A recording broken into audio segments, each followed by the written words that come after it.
wanted to sit in front of Mount Cakes anyway. So that's spread in front of me.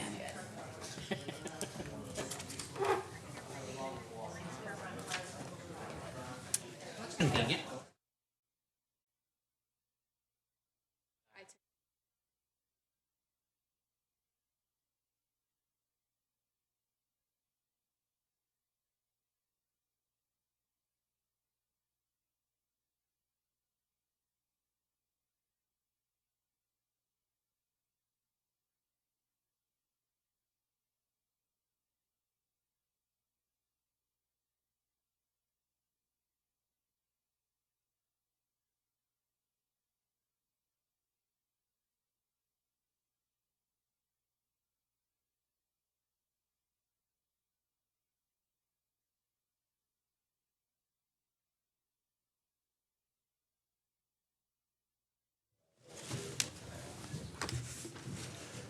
So do you want,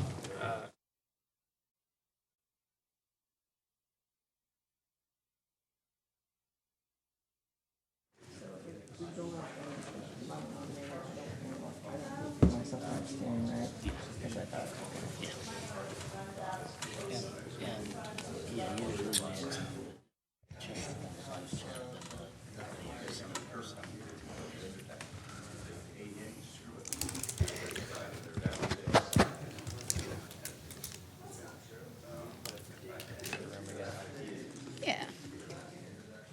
should probably,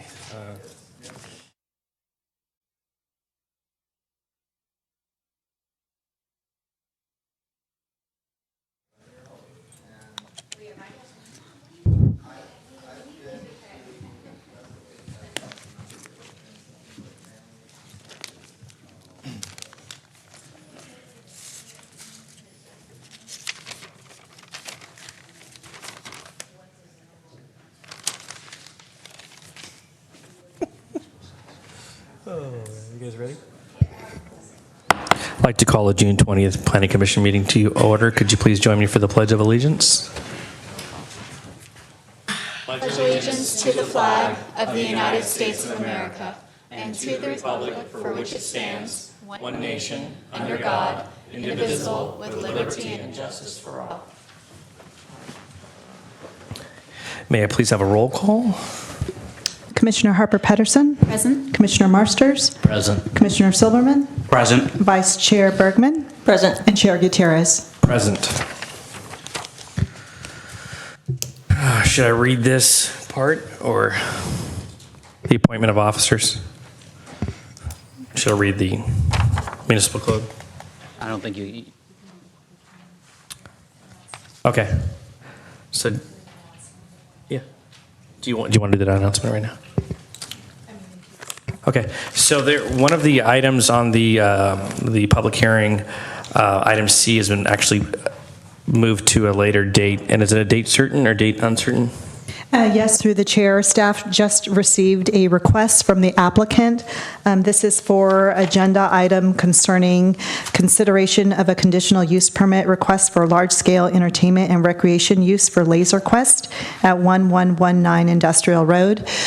We received a request from the applicant to continue the item to July 5th, which is will fall on a Tuesday due to the holiday.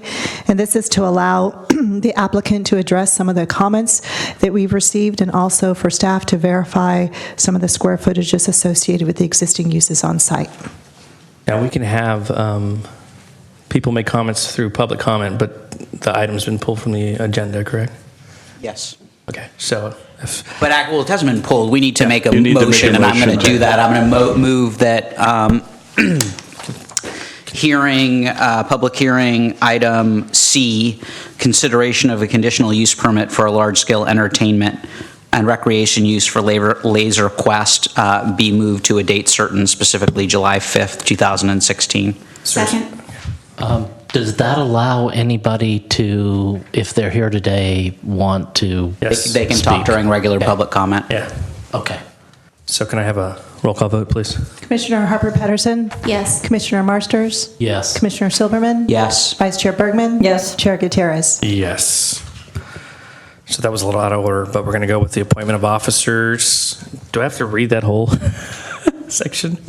Pursuant to the St. Carlos Municipal Code, Section 2.24.140, the Planning Commission shall each year appoint a chair who shall serve at the pleasure of the commission for a period of 1 year or until their successors have been appointed. The Planning Commission shall also appoint a vice chair and a member of the Planning Commission to serve as chair of the Residential Design Review Committee for a period of 1 year. New appointments will be seated at the next regular meetings of the Residential Design Review Committee and Planning Commission, both of which will occur on July 5th. I nominate Shannon Bergman as chair. Second. Can I have a roll call vote? Oh, did Shannon accept? Yes. No choice. Roll call vote, Through please. the chair, that happened very quickly. Can I get the motion, the maker of the motion and the second? I made it, and Mr. Marsters seconded it. Commissioner Harper Pedersen? Yes. Commissioner Marsters? Yes. Commissioner Silberman? Yes. Vice Chair Bergman? Abstain. And Chair Gutierrez? Yes. Elect Planning Commissioner Vice Chair. I'd like to nominate David Silberman if he's interested in doing it. I would love to do it again. I'll second that. Can I have a roll call vote? Commissioner Harper Pedersen? Yes. Commissioner Marsters? Yes. Commissioner Silberman? I also have no problem voting for myself, yes. Vice Chair Bergman? Yes. And Chair Gutierrez? Yes. Elect Residential Design Review Committee Chair. Don't look at And- me. We've all done it. I observed that I asked whether or not we could appoint an alternate for the purposes of kind of splitting the load a bit. It can be difficult to make all of the meetings, and I am informed that that is okay. So regardless of whether anyone steps forward, I'd be inclined to also have an alternate to try and share the load. That's a great suggestion. Seeing no one step forward, I would nominate Jesse Gutierrez for his second stint on the Residential Design Review Committee. We've all served, right? We've all served. Yep. Yeah, we've all served. I'd be fine with that. I'll second your nomination. So can I have a roll call vote? Commissioner Harper Pedersen? Yes. Commissioner Marsters? Yes. Commissioner Silberman? Yes, with thanks. Vice Chair Bergman? Yes. And Chair Gutierrez? I'll abstain. Oh, thank you. Then I'd like to recommend that the alternate be Commissioner Harper Pedersen. I was averting your gaze on purpose. I figured that. I'm kidding. My only reservation is that I actually suspect I may be going out of town for work for a long time, as I routinely do around the election Just period. as an alternate every once in a while, if If I am in town, I am happy to do it. I'll second that motion. Give you a roll call vote, please. Commissioner Harper Pedersen? Yes. Commissioner Marsters? yes. Commissioner Silberman? Yes, with thanks. Vice Chair Bergman? Yes. And Chair Gutierrez? Yes. Public comment. Public comment is limited to items not on the agenda. The commission may briefly respond to statements made or questions posed as allowed by the Brown Act. However, the commission's general policy is to refer items to staff for attention or have a matter placed on a future commission's agenda for more comprehensive action or report. Is there anybody to speak on an item that is not on the agenda, including the one that was moved to the July 5th? And I have 2 speaker cards for that, so Which is Laser Quest. yes. Thank you for this privilege just to briefly address the group. And my name is Frank Jesse. I'm Vice President of Real Estate and Facilities for Satellite Healthcare.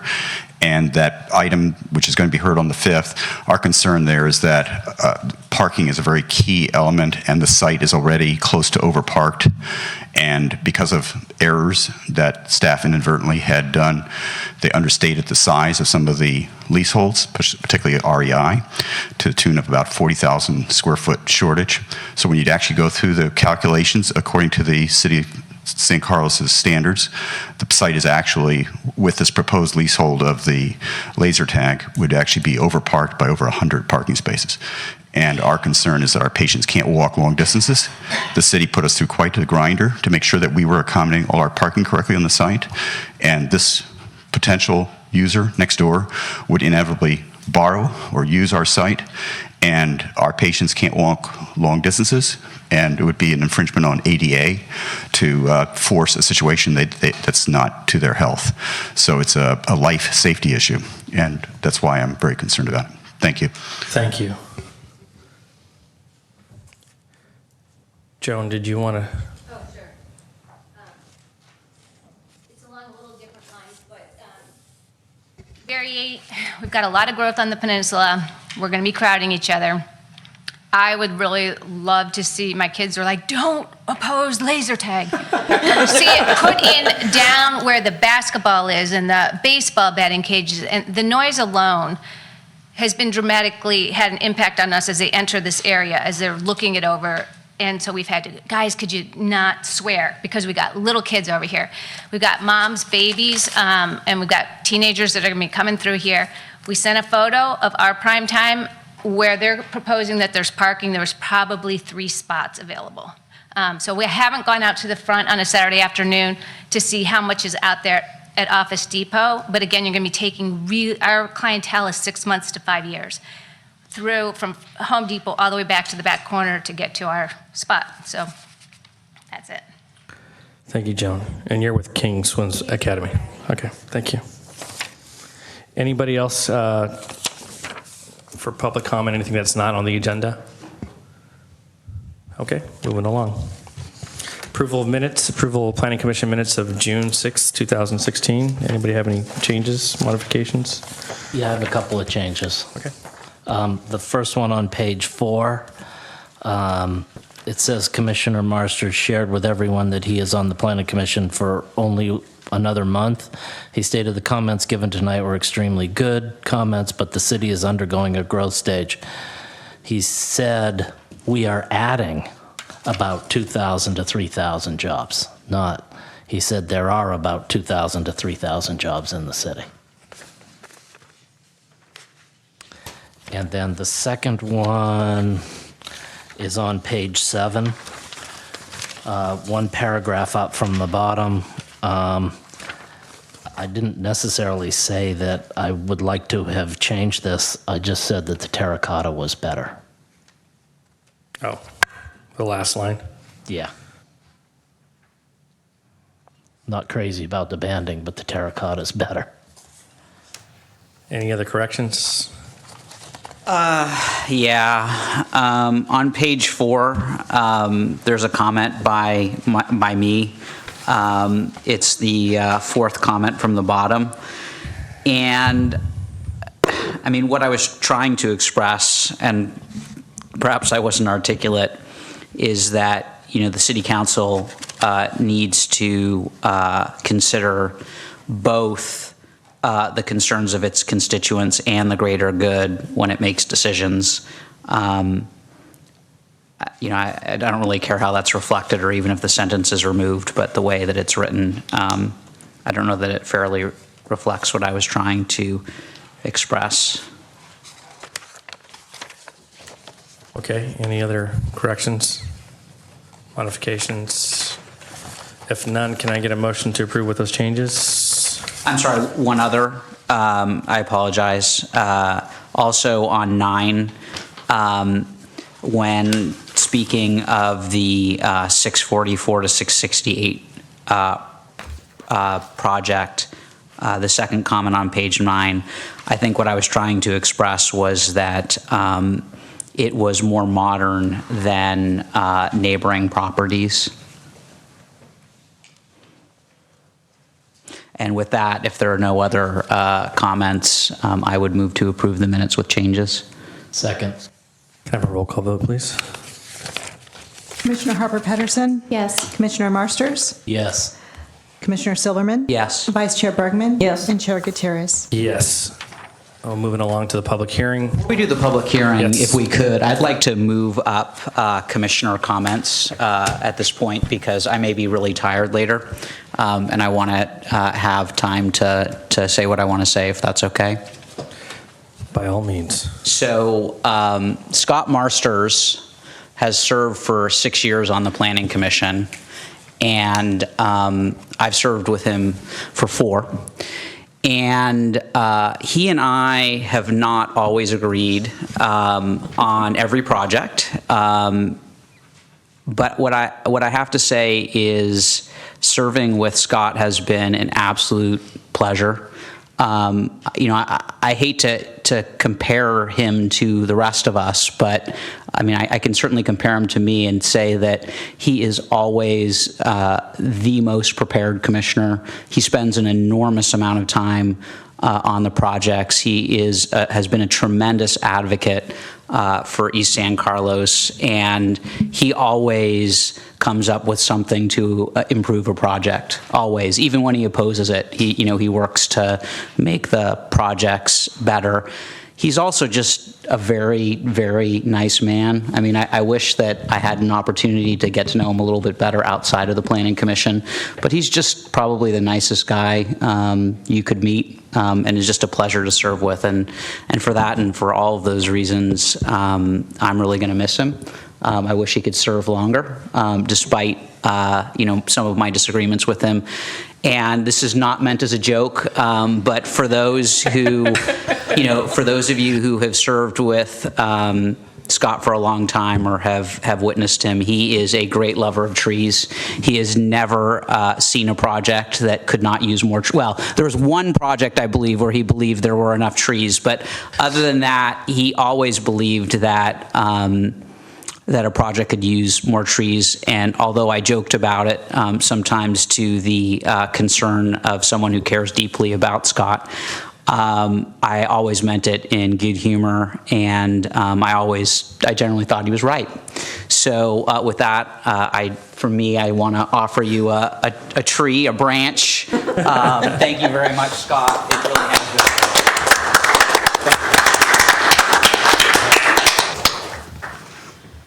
I think we'll all remember the tree apocalypse. And I have just a few comments, if you don't mind. Absolutely. You deserve it. It has been a pleasure over the last 6 years serving on the Planning Commission. I started off with Joanna Wassa, Steve Divney, Steve Sanfilippo, and Karen Clapper. And it was, I learned something from them every single meeting. And at times I've challenged staff, and in a good way, I hope, and had things explained to me, because we all learn as we go along. But I do have a little something for each of you, and I'm going to say the words. When I leave, please speak for the trees.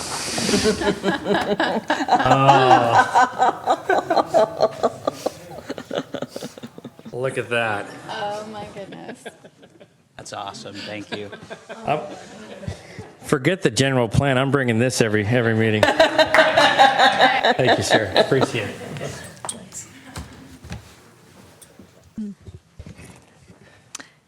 On recycled paper. Of course it is. And through the chair, if staff may also take this opportunity to say a couple words about the departure of one of our own, really. I mean, I've been with the city for over 3 years, and so this is the commission that I'm used to working with. I think this is a great commission, and I'm really sorry to see Scott go.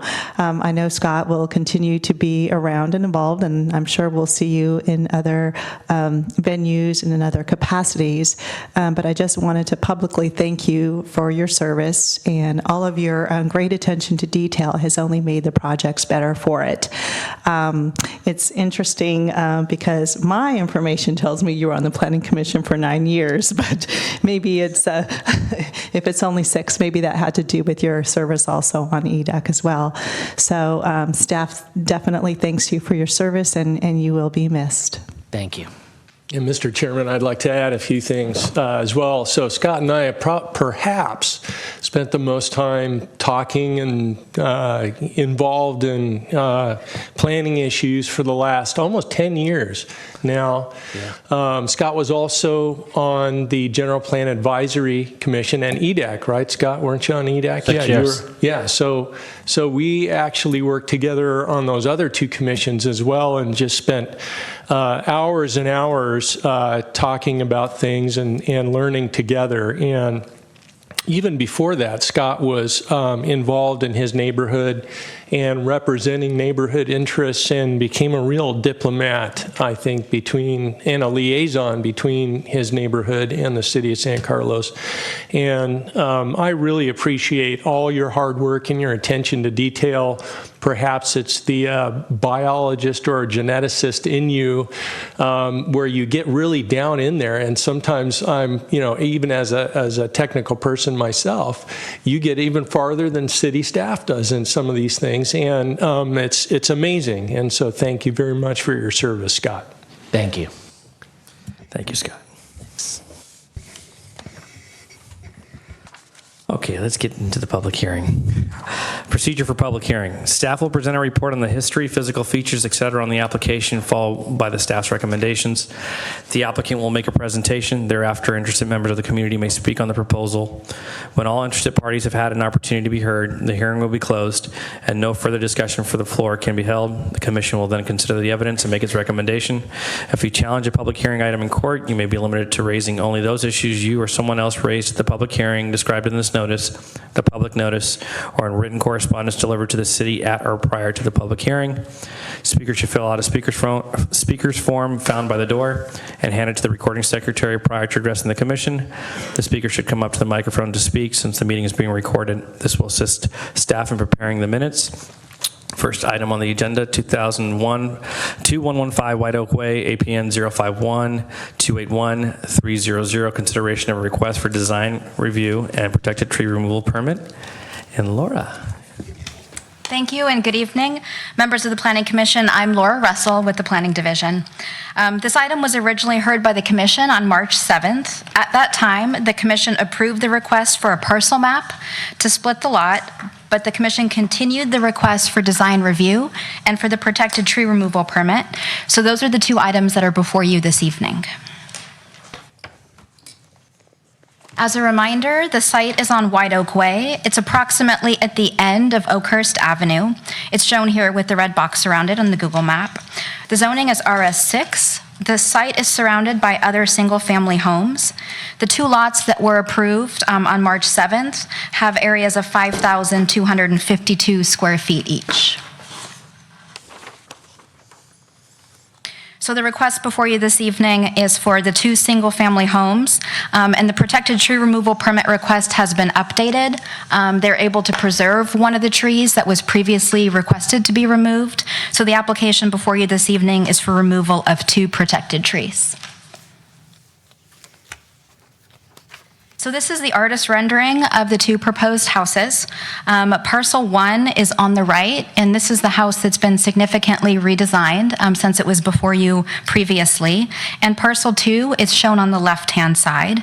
It is an artist rendering, so it's not exact, but a number of the large trees that are shown here are fairly accurate. The big tree behind Parcel 2 is the oak tree that is proposed to remain with the project, and the two tall trees kind of behind and to the side of Parcel 1 are also quite accurate. Each house is 2 stories, which much of the second floor massing has been included within the roof line of the houses. So here's the floor plans for the proposed house on Parcel 1. The first floor is on the right with the second floor on the left. You can see with the red lines that I've added onto the floor plan that there's a good amount of building articulation on that ground floor plan. And on the second floor plan, you can see that the right-hand side, which is adjacent to the existing house, is a little bit smaller. So they've been working with that second floor plan in order to reduce the mass of the house that's adjacent to the existing single-family home. Here are the elevations. The primary material is horizontal wood siding. They're proposing wood window trim, wood brackets and architectural details, as well as a brick base. The general architectural style is kind of a bungalow in style. A lot of the massing has been incorporated into the roof lines of the house, and so that's a common feature actually of the neighborhood. There's a number of ranch-style houses, but in the neighborhood there's a lot of hip roofs and a lot of kind of visible sloping roofs.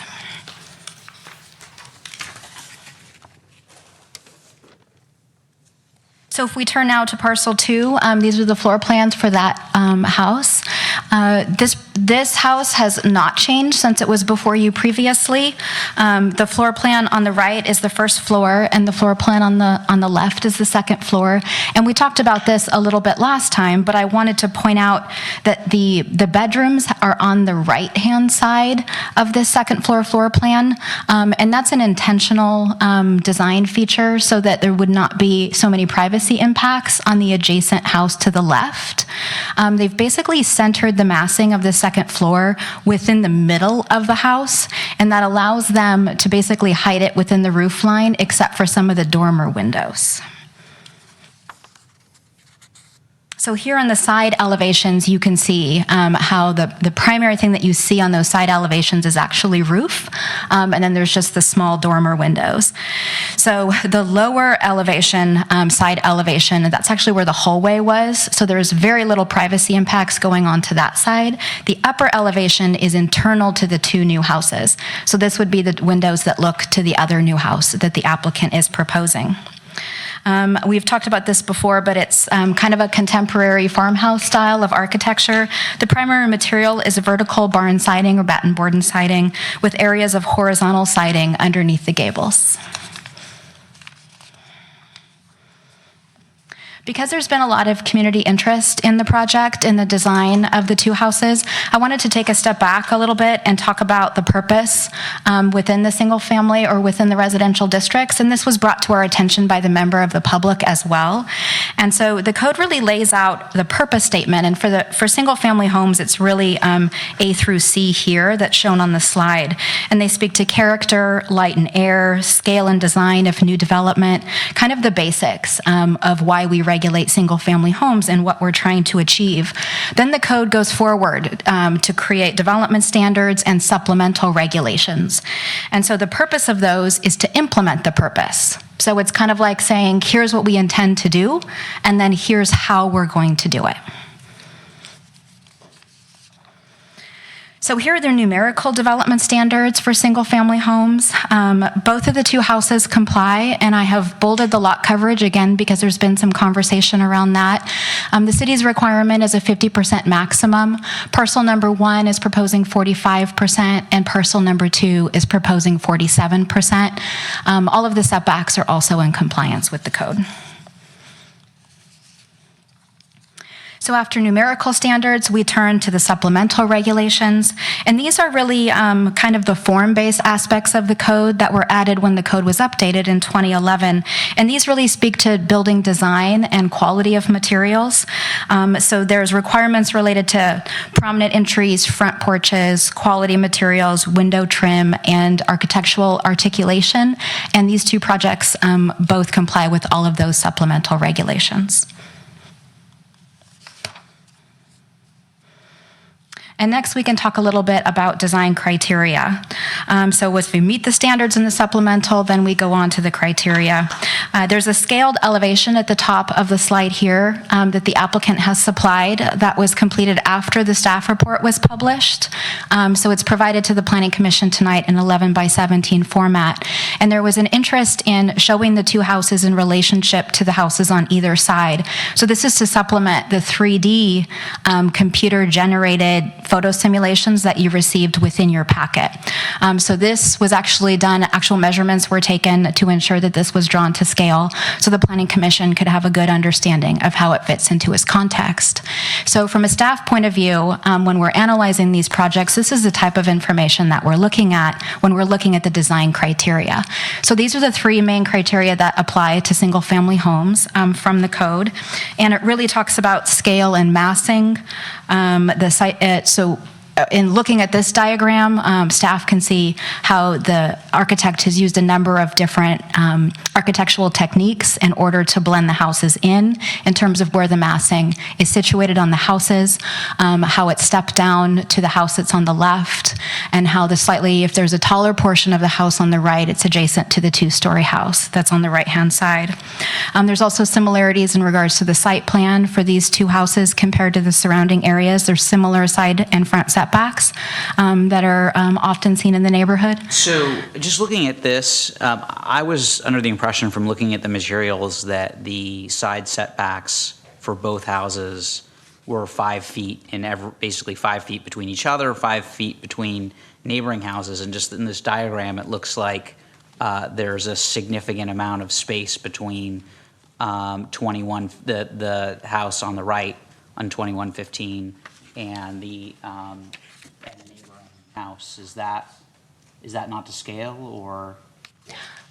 The applicant's architect supplied it, and they had a surveyor go out. So I believe that this drawing is to scale, and they could speak to that. The setbacks are consistent for the two houses that are proposed. It's 5 feet on either side, and then the adjacent house to the left is also about 5. I think I get it. It's 5 feet from the property line. Correct. And then there's the other house looks like, so it's 5 feet from the property line, but the other house looks like it's 15 feet from its property line. Correct. Okay, sorry. And then also, when you talk about massing and scale, can you explain what the difference between massing and scale are and what scale is? Yes, that's a very difficult question. I can certainly start to answer it, and maybe we can take it up more in the discussion if the commission is not satisfied. So when we're looking at massing, we're thinking about the different parts of the house, to simplify, kind of like blocks, and how those blocks are moved around in space and in relationship to each other. Okay, so the kind of farmhouse style on the left-hand side, that the majority of the massing, the kind of block, that second floor plan that we looked at, is kind of skinny and long, and it fits within the roof lines, except for those dormers. So that would be an example of the massing. They took that scale, they need a couple bedrooms, they made it skinny and long, they fit it on top of a slightly bigger box. That way the second floor looks smaller in relationship to the first floor. Scale is more the relationship between those items and its surroundings. So now we've taken those blocks and we've come up with some building forms, and now we're comparing it to what's around it. So in this context, there's a single-story house on the left, and then the house on the right of the project site is one story towards the front, and the second story is set back. So we're kind of looking at all of those relationships, and we want to ensure that there's not, if there is a difference in height, that it's not a really significant difference in height given its context. So there's also quite a few trees in this situation that kind of helped those houses to blend into the context. So we're looking at the scale of existing houses, the proposed houses, and then the context it sits in, such as the trees. Satisfactory for now? Maybe not. Maybe we'll come back to it. I wouldn't use that. I wouldn't judge it as satisfactory or not satisfactory. I wouldn't do that to you. But is it oversimplification just to say that it's size? I mean, I would suggest that might oversimplify it a little bit because the context is important. So it's not standalone, is it 25 feet or 28 feet? It's how that 25 or 28 feet is viewed from the public right-of-way in its relationship to the other physical features, the built environment, and then the trees, the natural environment. Okay. Thank you.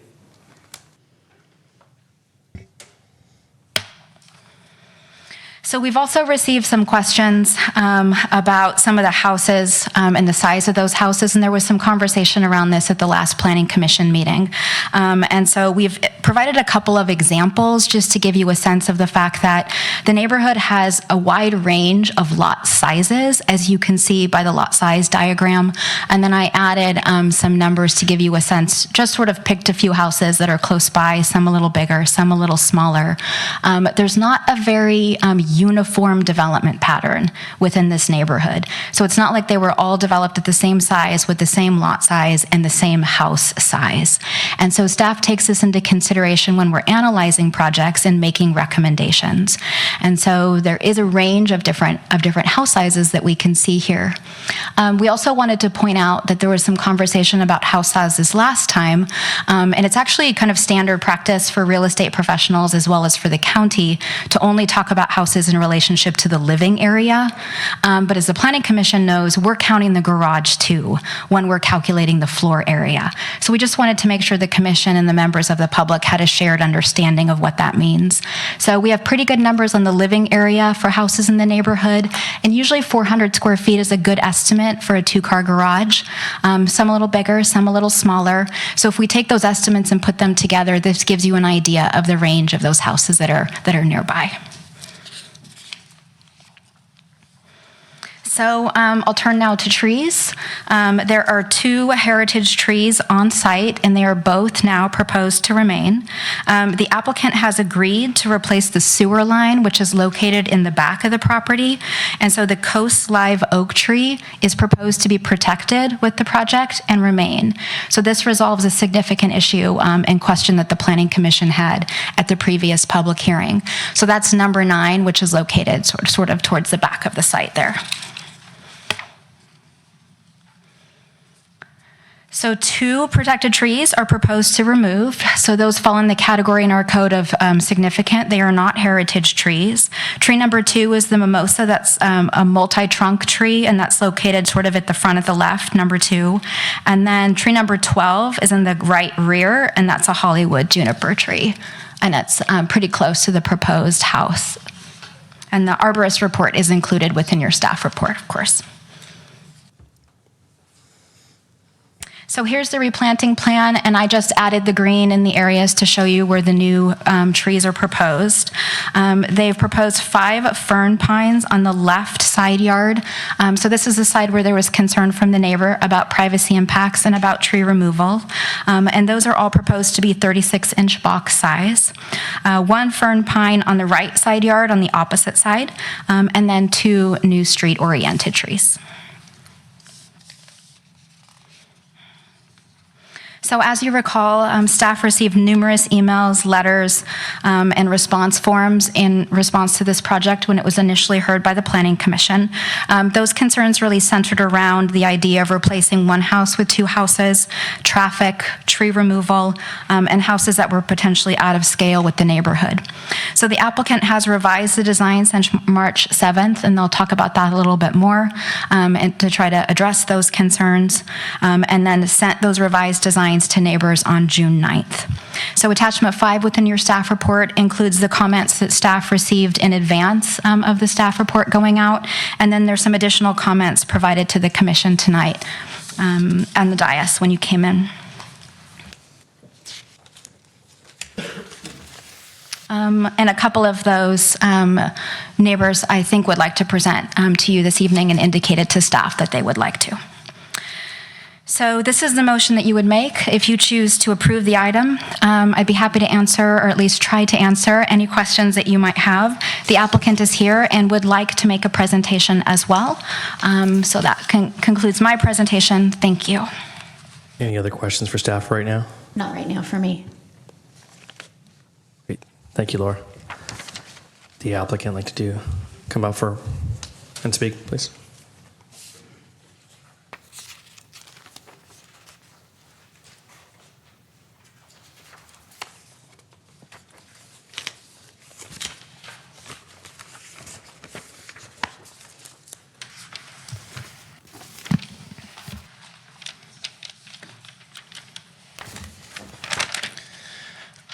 Excuse me. Hi again, Matt Niasmich, one of the developers of the project. Also here, Dan Niasmich, my brother, another one of the developers. James Chu, the architect, and Kevin Kilty, the project arborist. So got him right behind me in case we need them. But any questions on their areas of expertise, they're here to help. So Laura hit on a lot of the key points, so I'll try to go through it quickly. But again, there's the rendering, and she hit a lot of the numbers. I'll just hit kind of like what our thought process here has been. We met with the neighbors before we even came up with the design, and we knew pretty early on that it was a very sensitive project that we were undertaking. So, obviously we're developers. We have a buyer in mind. We think that the buyer of, in this great neighborhood is going to have certain expectations in terms of, room counts and sizes of houses and, layouts and amenities, so we're balancing that. But all along, from the very beginning, designing these things, we've also been really, really focused on, making it appropriate for the neighborhood, because it is such a dramatic change from what's there now.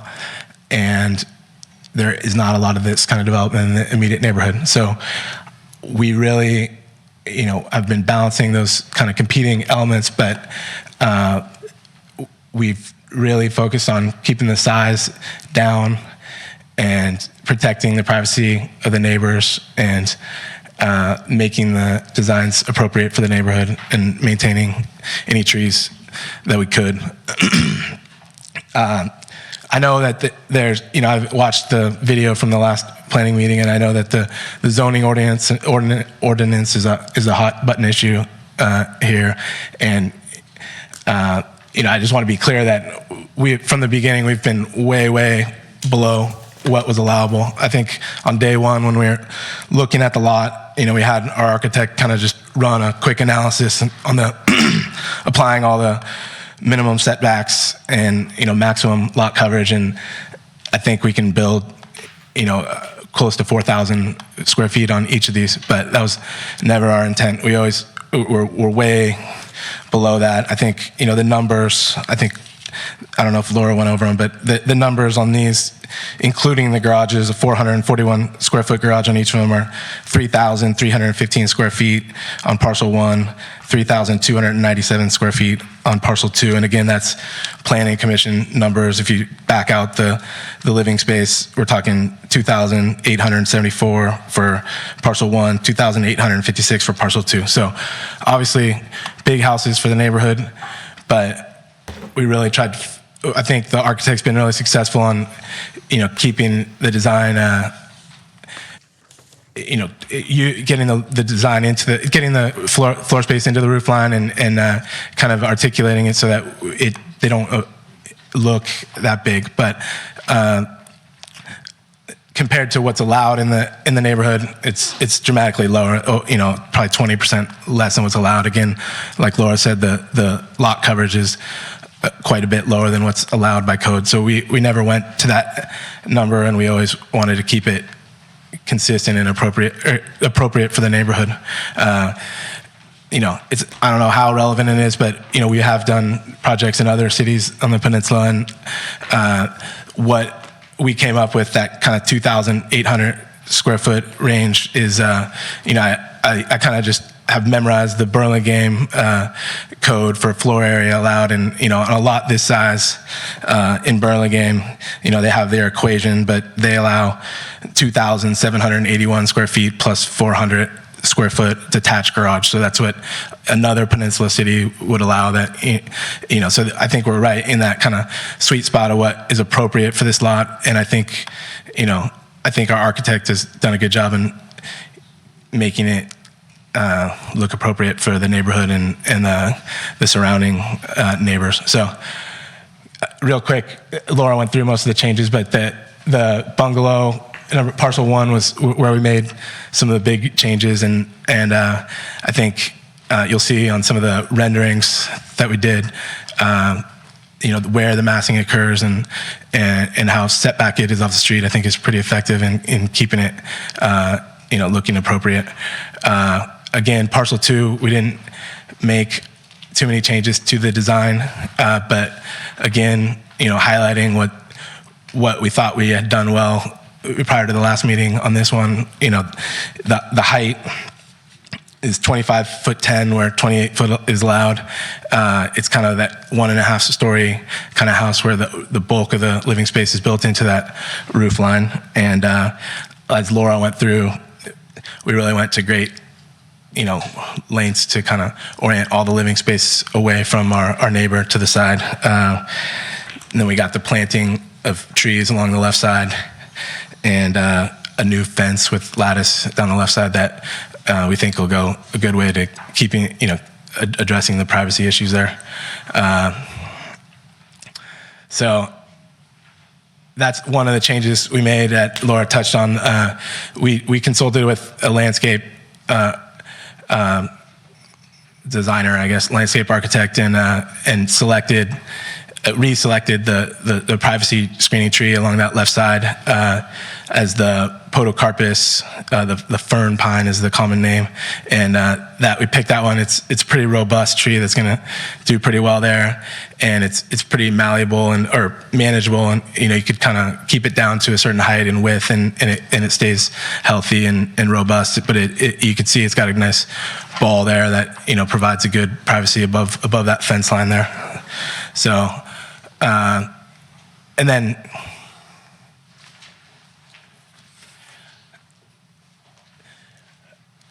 maybe, I don't know if you guys want to look at, we have the artist rendering and the two 3D renderings and this rendering that's on the screen right now. If anyone wants to, I can pass them around if you guys want to look.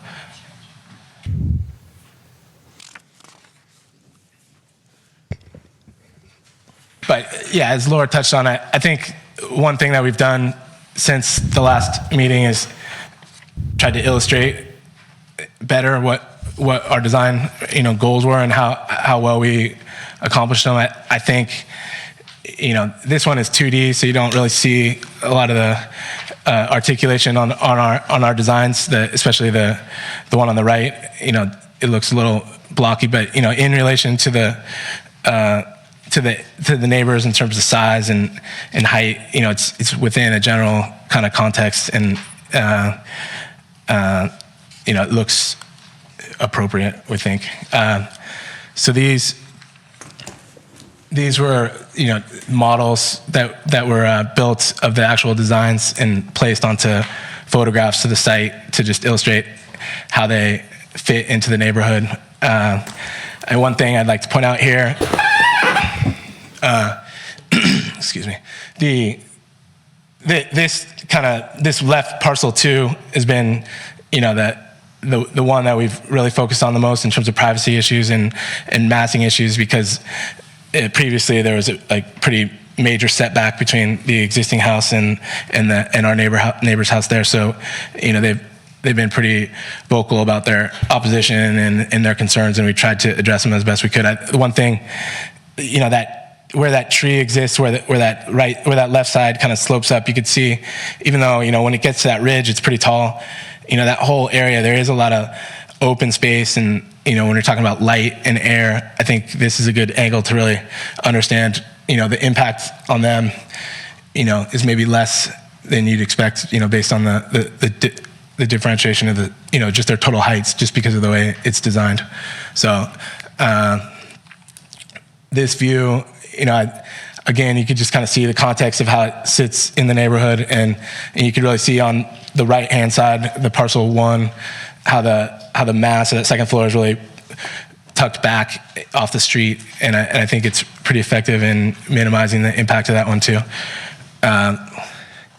So again, Laura touched on, we did coordinate with Public Works about the oak tree in the back, and they had a video where there was some damage to the sewer line caused by that oak tree, but in order to get them to allow us to keep it, we agreed to replace the whole sewer line, and we worked along with our arborist to come up with a plan to be careful around that tree. So we think we can keep the tree alive and get a good working sewer line in there. And I think that was important. We didn't want to. It was kind of an unrelated issue, but it was a bad look to be losing the best tree on the site. In kind of at the same time as we're doing this project. So we thought that was important, and we're willing to foot the bill for that to keep that. We think it makes it a better project. The the other tree along the left side of the property line that was previously to be removed is tree number 7, the flowering pear.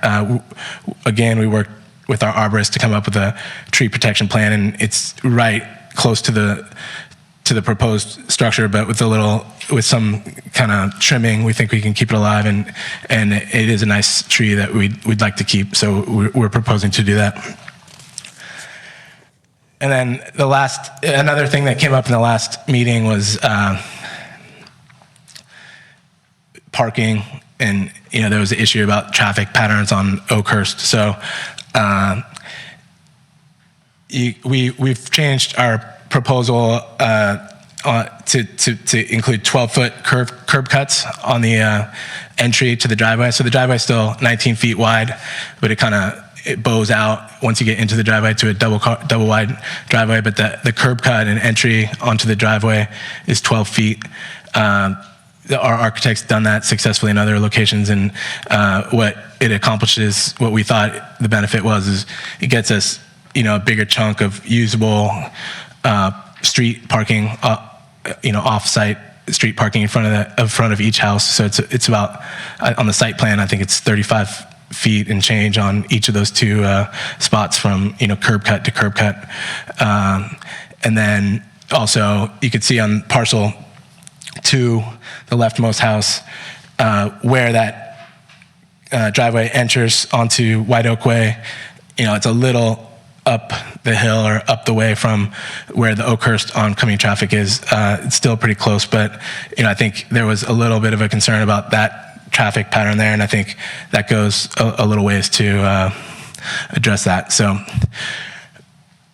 we took off 70 square feet total on the project, so it's not a huge number, but I think if you look at how far it is away from what is allowed numerically, and all the efforts we made to design-wise to try to make it fit, we think it's appropriate for the neighborhood, and we definitely designed it with the neighborhood compatibility as one of our major goals. So we think it's been successful. So thank you for your time. I have one question regarding the fern pines. I live up on Crestview. We have 288 units, about 3 times that many trees, and we're having problems with the actual pines with the blight coming through.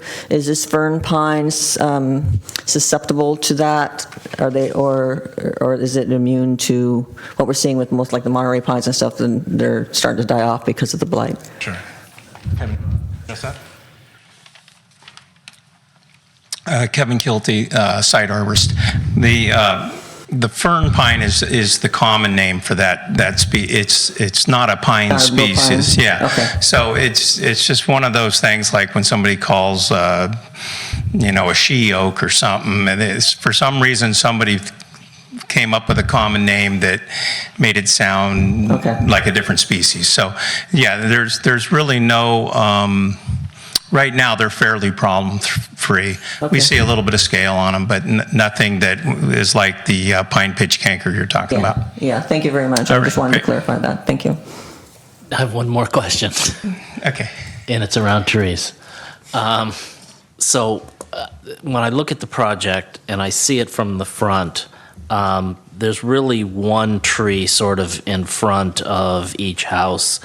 And you kind of look down the side, and I know there's going to be a fence there, but is there room in the front to have a second tree either at the edge of parcel 2 or the edge of parcel 1 that wouldn't interfere with the existing red maple street trees?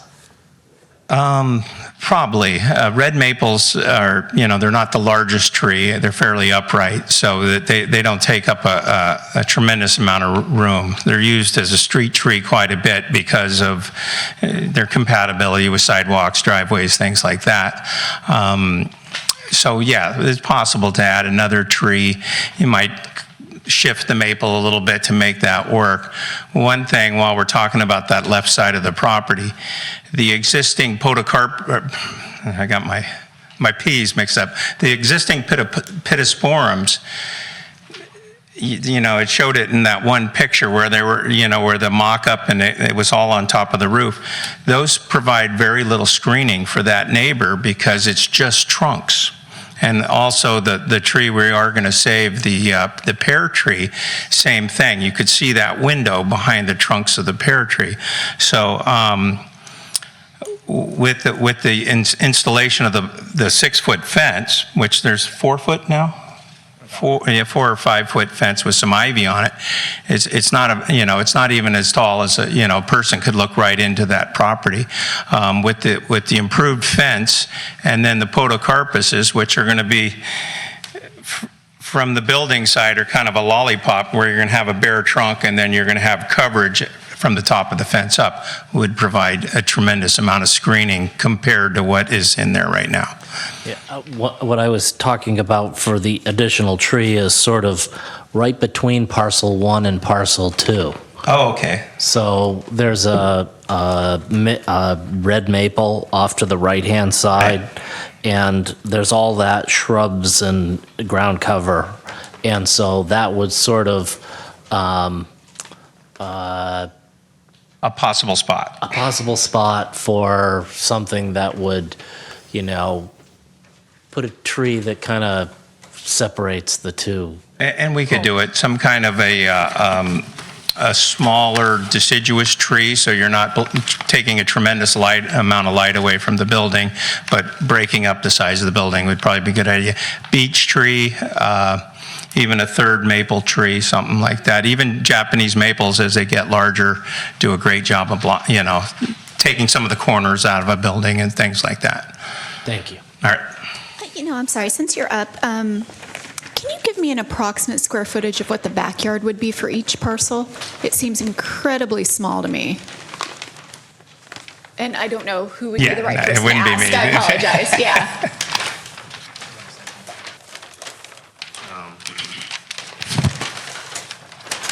So I'm trying to look for a dimension. It's about 7 by 17, so roughly a little bit over 110 square foot. This is for. We're talking. The whole backyard. We're talking about patio space or the whole backyard. The setback is 15 feet minimum, and on the left side we have about 25 feet by the width of the property, which is roughly 50. Yeah, 50. 50. So, So they're about. This you is want to take a 25, guess? And this is 15. Average is 20 of this dimension by 47, so it's just under 1,000 each. Correct. So just under. Just under 1,000 approximately each. For each. Yep.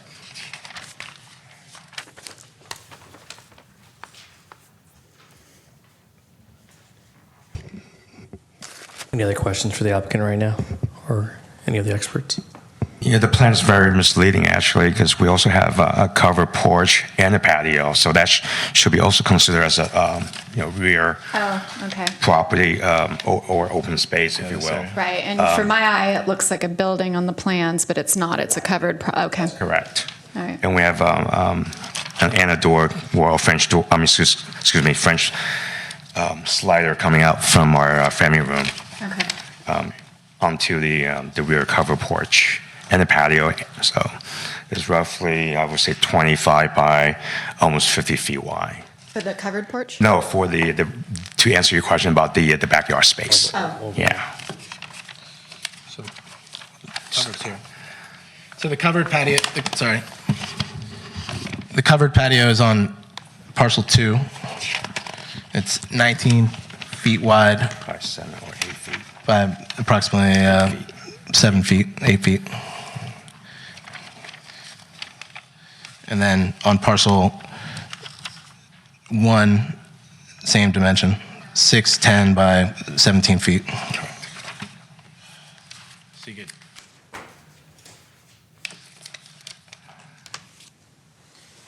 Thank you. Okay, so I've got a couple speaker cards. The first speaker, Raymond DiMattei.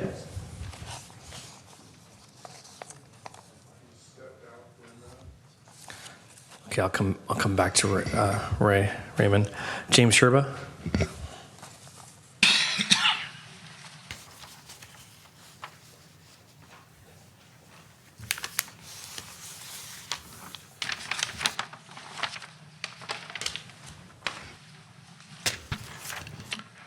Approval of these two oversized houses should be rejected. They're completely out of character for our White Oaks neighborhood and have no place in an area of single-story ranch-style homes. A criterion for design review states that new construction blend with the existing area. How completely out of character can a farmhouse and an equally huge bungalow house be? My personal definition of a bungalow is something small and cozy. This house is anything but that. Another criterion for design review says that diversity should be promoted. The White Oaks neighborhood grew over many years with a variety of well-designed, modest homes. That's why almost all of us bought there. We have plenty of diversity with the current housing stock and can continue with modest new construction. Design review should not be accepting of blatantly out-of-character homes in the quest for housing diversity. Approval will result in a loss of neighborhood charm and of privacy and sunlight for present owners. It'll exacerbate an already critical parking problem and add even more traffic on a narrow street serving as the main conduit to White Oak School a block away. In those drawings, again, a fire hydrant restricting parking in front of the house on the left was not shown. There should be a red curb there where no cars are allowed to park. I believe the code is 15 feet from a fire hydrant. Residents voiced it loud and clear 2 weeks ago. The blighting of our neighborhoods needs to stop. We're fed up with neighborhood destruction and loss of our value by lot splits and construction of McMansions adjacent to our modest homes. I'm looking forward to the meeting on July 11th. Hopefully, we can rectify the unintended consequences that resulted from the attempt in 2011 at building code simplification. I do have empathy for those who've been injured by these rules, and I don't care to join them. Let's stop harming San Carlos residents and deny the construction of these proposed mammoth-sized homes. Thank you. Thank you. I'm going to come back to Ray DiMattei. I'd like to speak both for myself and for my wife, who's not here. She's out of town.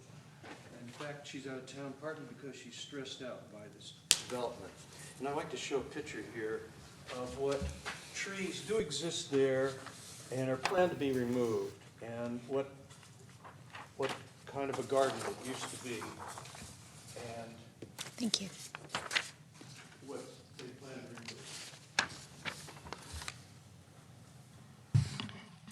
I'm here as a San Carlos resident, taxpayer, and voter, and I'm hoping to oppose this decision about this proposed and very controversial development in my neighborhood. I represent not only myself, but most of my neighbors who are not very happy with this development. We expected one home, but not two. And that is the main thing. We didn't care if it was a big house, but having two was too much. And we feel that sometimes, I hope the motto of the City of Fine Living is not a bad joke. Too many developers throughout San Carlos are using the building codes to their advantage, as now stated and interpreted. RS 6 zoning means, originally should have meant only 6 homes per acre, but that's not the way the planning department sees it. I believe we forget that the purpose of these building codes was to protect the look, the feeling, and the natural scenery that San Carlos makes San Carlos desirable. I fear these intangibles are being lost. We allow developers to subdivide lots, build overly large houses on them, making San Carlos a subdivision of glorified tract homes, preferably in the Craftsman style.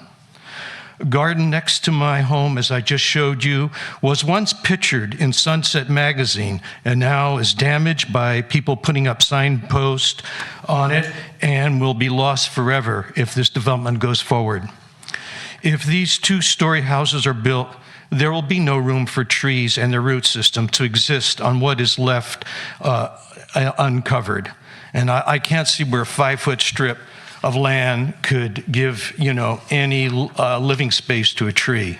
And I don't see how that's going to be possible. Also, okay. Is this the thing that works on this?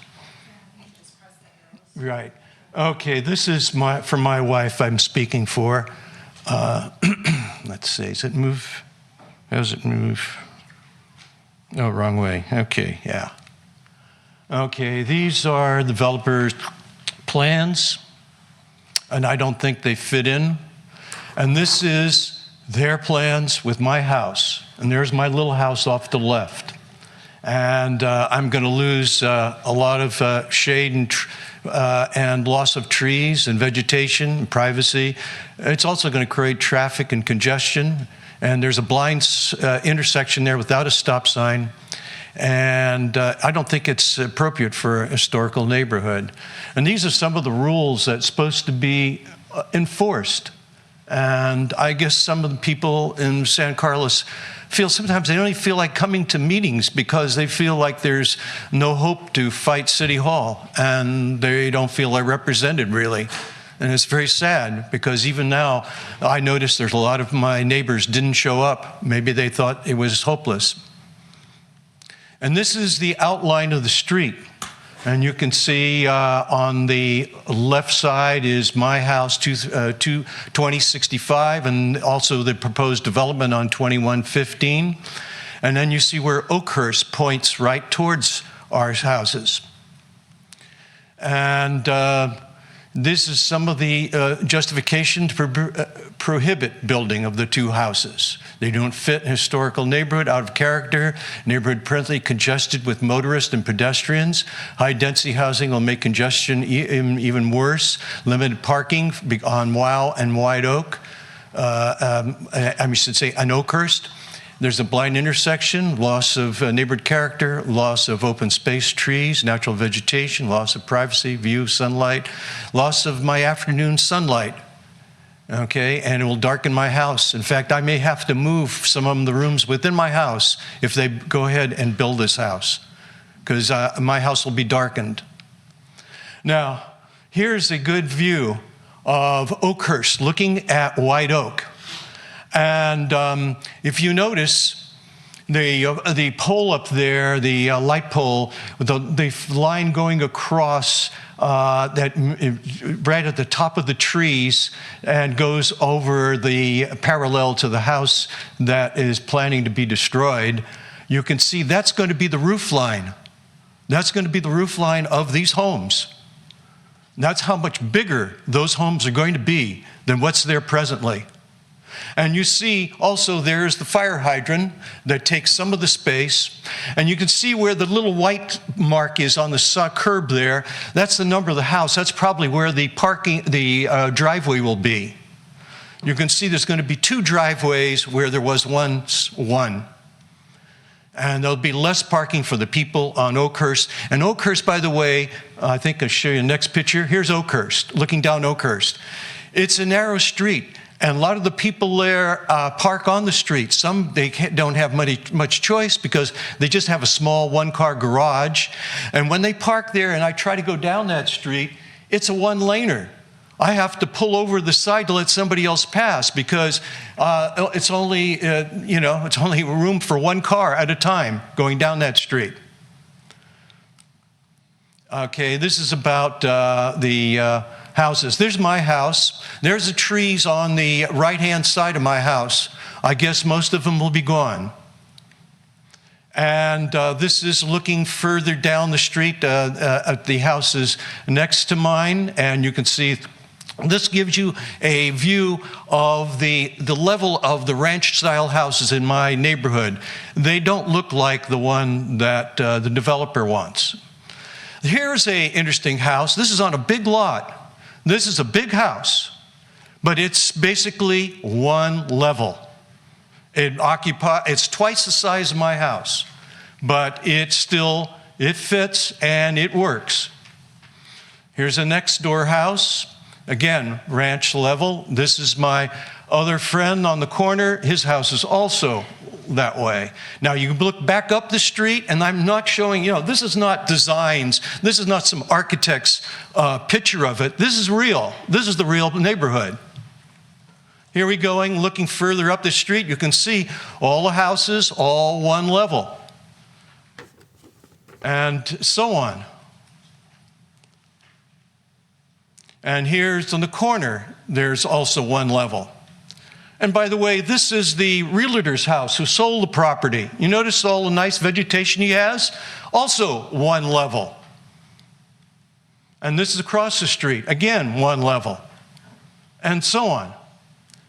I'm showing you pictures that are not just graphic, not made by computer. These are the real homes. Now here's the next door house to the lot that they want to build on. Sure, this is a 2-story house. Not really, only to the backside it is. It's set way back, so if you look at it from the front street, it looks like it fits in. And this is the kind of house I was trying to encourage the developer to build. But I guess he wants to double his money. And then here's the house that they want to replace.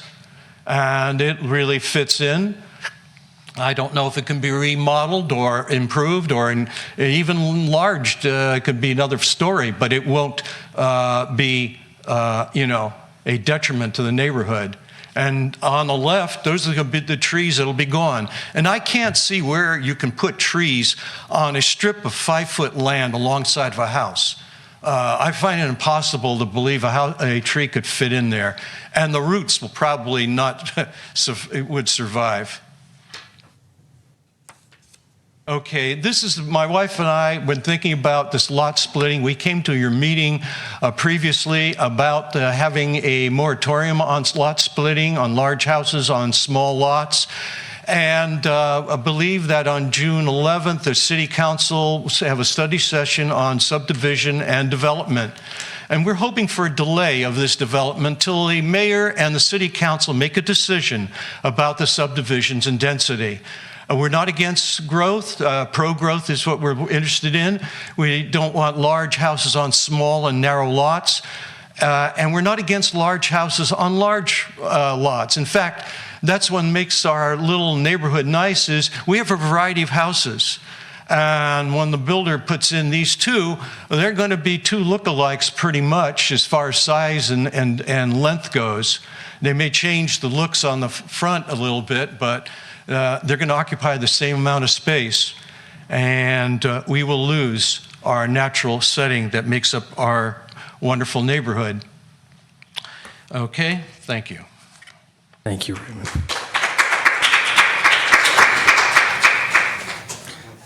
Next speaker, Susan Tall.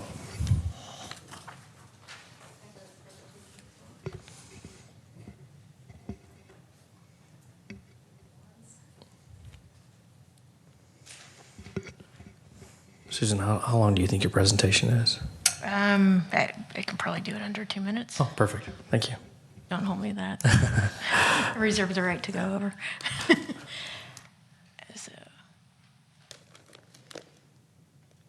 So I have 2 main points, which is similar to what everyone else says, which are the 2 houses aren't in compliance with the general plan or the code. And I think what everyone recognizes here is this isn't about numerical requirements.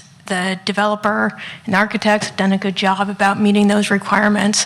But what I'd like to show here, and what I think is not getting enough attention, are the requirements that aren't numerical requirements, and these are what everyone's talking about, which is the compatibility with the neighborhood and the character and preserving those traits.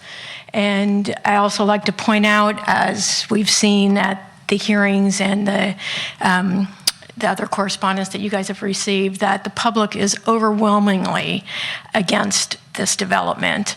And in fact, at the first hearing in May, or in March, I think it was, the only people in favor were the developers and his realtor. So I won't go into the motives of that, but that was pretty clear. Is there any way to get the size down so it all fits on shrink? Yeah, that's fine. So what I'd like to do is just point out again that the general plan and the municipal code, not just once, not just twice, numerous times, talk about what everyone else has been talking about here, which is preserving and protecting the character of the neighborhood, the scale and design, the massing, all these things that people talk about that we've been mentioning, but I don't think anyone's paying attention to. And for example, when the developer talks about being compatible with the neighborhood and showed his renderings, he showed just 2 other houses, one on each side, did not talk about the entire neighborhood.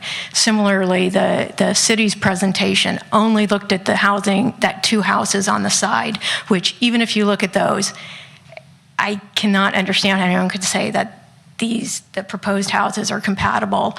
But what is demanded, I think, of the general plan and the code is that you look at the entire neighborhood. And I just want to first touch upon the staff report on this very important issue. The only thing that it said was this conclusory statement, no analysis whatsoever. The overall design and massing of the 2 homes are complementary to the surrounding residential neighborhood. So if you actually look at the facts, this is our neighborhood to the best of my knowledge. The 2 houses are right there in the middle. One is 3,315 square feet. The other is 3,297. And surrounding it, I wrote in the square footage of the other homes. I'm sorry to interrupt too, but did these include the garage sizes? You know, I believe I included the garage sizes. Even if you don't, I don't think it even matters, quite honestly. It's my recollection that it was, but even if it doesn't, these homes are so out of scale. I mean, look at these sizes. They dwarf them. If you go by the developer's renderings, if you looked at them, his renderings actually looked as if the home was almost the same height as 2065. Ludicrous. What Ray's photo actually showed was that it was going to dwarf it. That is the truth. If developer says that he's come back and made all these accommodations, what he came back with was one house that was 70 square feet less than his original proposal. That's not trying to accommodate the neighborhood and fit in with the character of the neighborhood. So I'll just wrap it up on this point, is I really hope people look at the facts and the actual neighborhood, and I hope that anyone weighing in on this issue has actually gone out to that neighborhood and see what the houses look like. They do not look like the developers' houses in any shape or form. And I just want to make one last point on the protected tree removal. Because this I just think is shameful, and I don't know how this even happens. A tree called protected should be protected, and it shouldn't be unprotected merely because someone wants to build a house on it. The developer knew the trees were there when they bought the property. He's betting that the city is just going to rubber stamp this. The trees are protected for a reason. So I hope the city maintains that. Thank you. Thank you, Susan. Next speaker is Kevin O'Connor.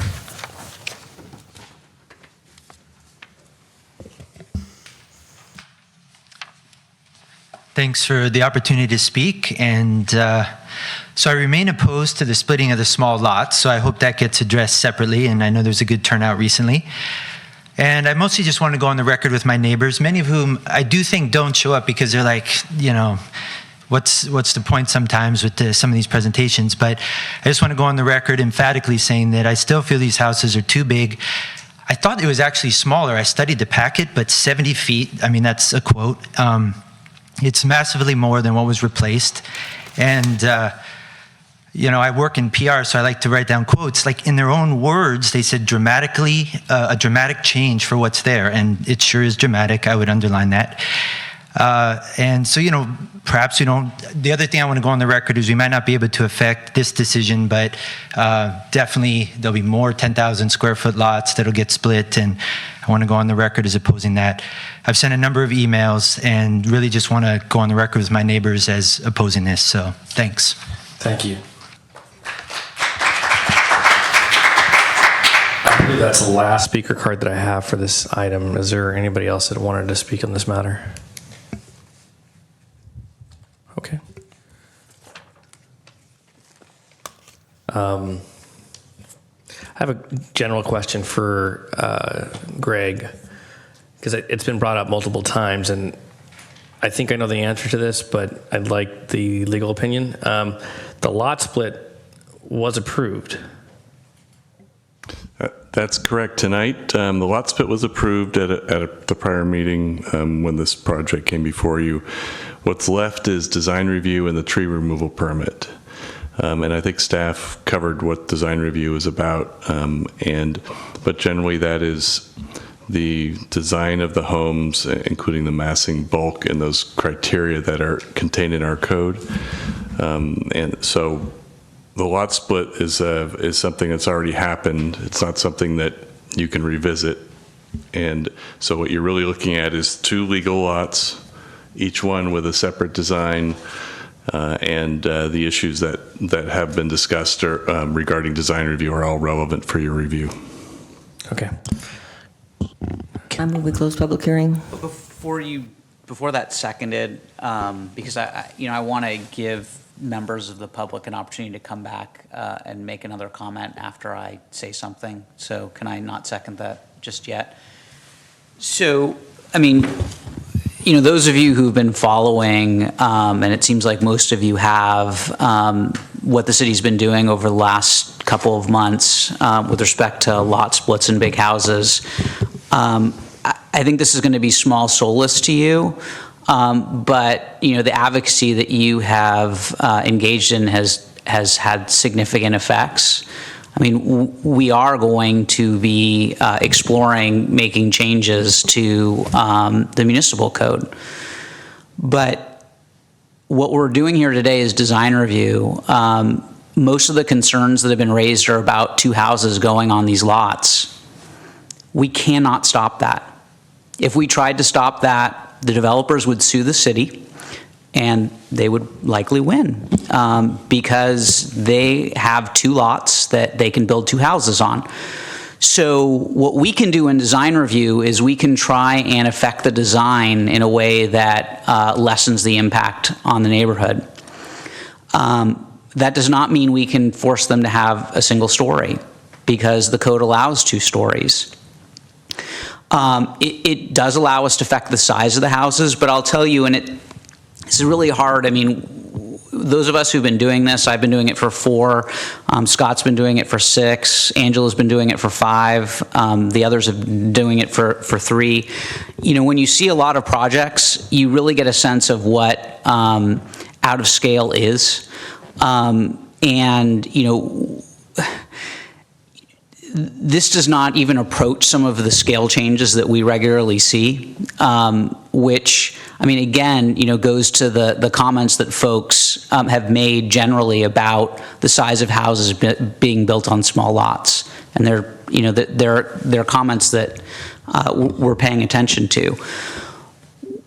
Going back to my earlier point, if there is something about this design that you believe could be changed that would meaningfully affect your neighborhood, this is your time to tell us what it is. If there are particular trees that you want, or placement of trees, or placement of windows, those sorts of things are things that we can do. But what I think that you really want, and I get it, it's reasonable, I would feel the same way if I was in your position, we just can't do.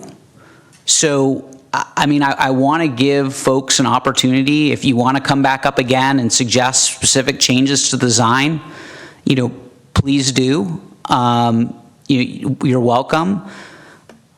Otherwise, I just don't want you to feel like words like rubber stamp, have been used. I'm not offended. I understand how you feel. That's not what we would be doing. We have to, though, follow rules, and we have to treat people fairly. We have to be consistent, and we can't be subjective. We have to be objective. So anyone who wants to come back up and suggest a significant specific change to this project, please do. This is your chance. Can I ask some questions of Greg, just following that line of thought, particularly around the second story? And Greg or Al or Lisa, whoever is most appropriate to answer the question, do we not have... I've always read the code to understand that we are allowed to build a second story by right, almost in any house or any property in San Carlos. Am I misreading the code? I fundamentally, I don't think you are. I can't think of, and staff can maybe correct me, where someone has applied for a second story in San Carlos and has been denied because our code does allow second stories. There is some ability to design a second story to lessen the impact, and I think the record shows there was some effort to do that by the developer. But here's kind of the way I try and describe the issue in a nutshell. You have discretion to review the design using the criteria in the code, but you can't use it in a way that nullifies our design standards. So a second story is allowed, but you can't design away a second story where it's allowed in that zoning district.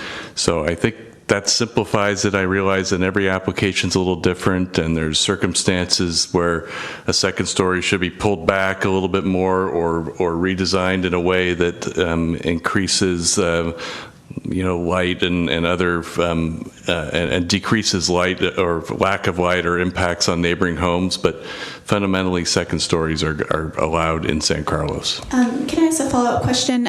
Were they also allowed by right prior to the 2011 upgrade? I agree they were, right? Yes, they were. So prior to the 2011 changes to the zoning code, the second story was allowed by right. That's right.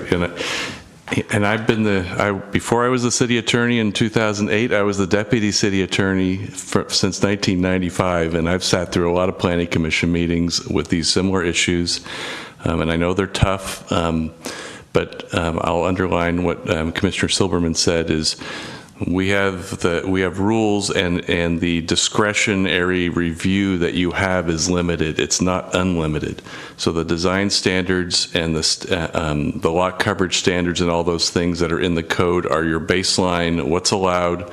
The design review is the overlay on that helps you have some discretion to enhance the look and feel and do the best you can on creating a compatible. It's never going to be perfect but the review on design review is, again, not designed or not was not created to prevent any type of style of house or size of house. It was designed to allow the Planning Commission to have review over those design issues to try to minimize the impacts on adjacent properties in the neighborhood. So can I ask staff a real quick question? Even if we were looking at this under the pre-2011 guidelines at 40% lot coverage, if these are 50 by 100 lots, you would still be able to build a 3,500 square foot house under those guidelines.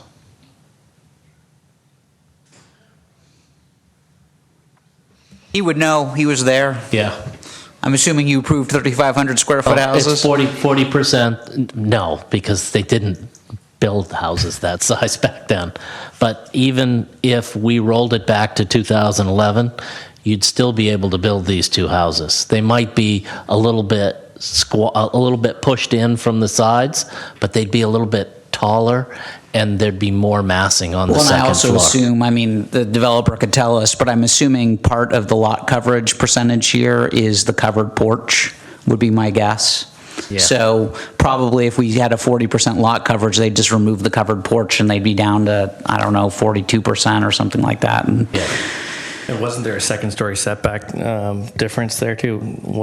It was a little bit different, Yeah, but so it might have been more of a box. yeah. so again, I mean, folks want to come up. I mean, and be specific. Well, I tell you, one area where it's very clear where you can have an impact is at the tree removal.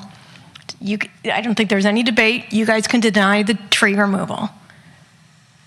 There's one tree. It's a protected, There's they're one. protected trees. Yeah. Provision in our code that says that the person has the right to enjoyment of the property, and if it gets in the way of the Not use an of the unfettered property. right. It's not an unfettered right. And the only other thing I want to say Okay. is I respectively disagree with the interpretation. I think what's going on here is the code and the general plan have a lot of different requirements, and there's a selective advocacy towards some of it, which is the numerical requirements, and for example, the second story, and saying they have this unfettered right to build a second story, and then a selective disregard for the other requirements that are just as plainly written out in the code, that it has to be compatible with the neighborhood. And as Ray mentioned, second story and houses this size are not compatible with the neighborhood. So you're saying on one hand, we're going to follow the code and our hands are tied, and on the other hand, you're going to completely ignore the rest of the code. The words were written in the code for a reason. And to not give them equal weight is doing a disservice to the neighborhood and to San Carlos. And that's all I'm going to say. And I mean, well, you know, the problem with clapping is like if there were someone on the other side, it would discourage them from speaking. Now, there isn't anyone here, so I guess it's not that big of a deal. But again, you know, I don't want to argue with you. There are second stories on that street. I mean, we're not forcing those folks to demolish them so that they be. Again, look, I don't think I'm going to convince you. I know I'm not going to convince you, but is there anyone who actually wants to suggest a specific change to this design? You know, you're dealing with all these details, and they seem to favor development. And I'm sorry, but my neighborhood and the people, when I walk down the streets of San Carlos and talk to people and join people, they feel that you, and in City Hall in general, doesn't represent the people. You don't listen to them. Yeah, you know what, sir? You know what, sir? If you want to come up, you can. That's not a specific change to the development. And I'll tell you again. I'll tell you again, sir. We do have a duty to listen to the citizens, and we have a duty to make changes that we can make. What we don't do is make arbitrary decisions that get the city sued, because that's what's going to happen. These developers, I'm not saying they're the most wonderful people in the world, but they did, purchase the property with an understanding of what they could do. And if we tell them they can't do it, they will sue the city, and the city will lose. So, that is the world that we live in, and that is why we are going to look again at these issues, and we're going to try, to the extent it's appropriate, make changes. We can't talk about that today, but what we can talk about today is this project and these designs. What would satisfy specific? What's your definition of specific? So new drawings? No. So if, for example, you believe that a window could be changed to improve privacy on a neighboring home, if you believe that a change in the way that the roof line is designed could improve privacy, that sort of thing. Okay, the complaint here is massing and size. We're not talking about a window or changing a roof line that's already 28 feet high.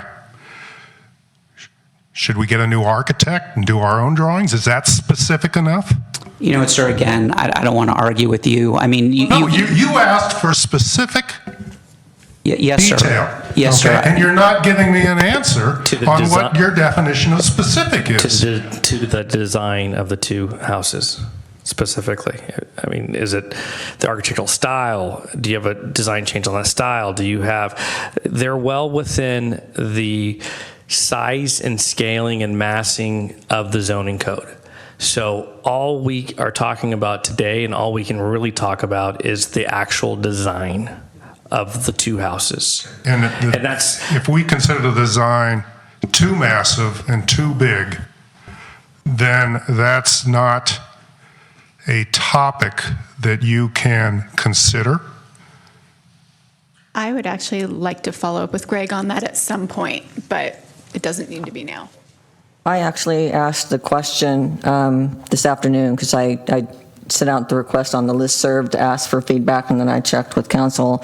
I asked the question, if something meets the height, setback, and lot coverage zoning requirements, is there any discretion at all whether the project meets residential character for those elements, or is it assumed that it does because it meets all the zoning requirements? Because I was actually looking for a way that we could say that it didn't meet the criteria for the character of the neighborhood. That's basically what I was looking for because of the community input.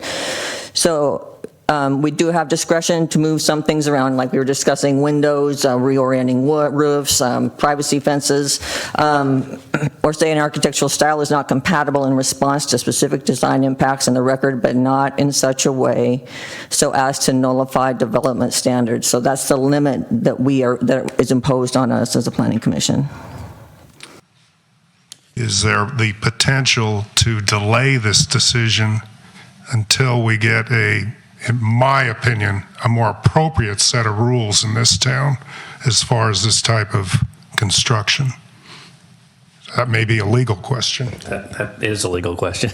Well, we have, this is a design, again, I'll go back to what the application is. It's a design review application. The standards that we have for design review are, again, like I said before, they provide for some discretion. To change the design review ordinance is going to require a municipal code change on design. And there's state law that says even if we did something severe like an urgency ordinance, we have to still process these types of applications. We can't just stop everything. And this application is here and ready tonight too. So it was already brought forward once, and the Planning Commission made some suggested changes for the project, some of which were incorporated. So hey, is there a way to delay it? The Planning Commission can't delay it other than if they have some specific questions and need more information in order to make a decision. Well, it sounds like, Shannon, that you asked the exact question that I was going to ask of Greg, and it sounds like that was Greg's answer given by Shannon. That so words like compatible and attractive and massing and size, while written into our code, still have to meet numerical requirements for us to make findings. Am I understanding that correctly? I'll turn it around a little bit. You cannot approve under design review something that's outside of the standards. It has to be within the standards. So you couldn't say, well, we like it better if it was a 3-story house.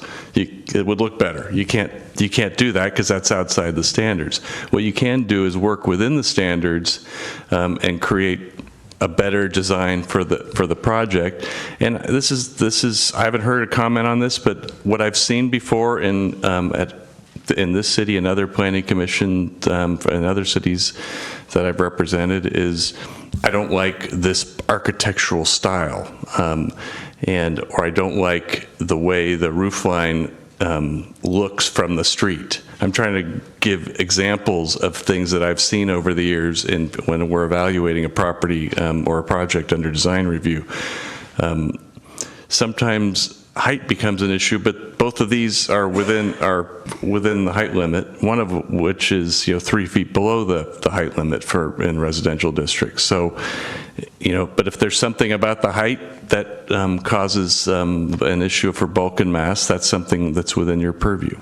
And it's something that you could ask if you felt that it was indicated. But You have these plans before you, and you just have to evaluate them on their merits from a design perspective.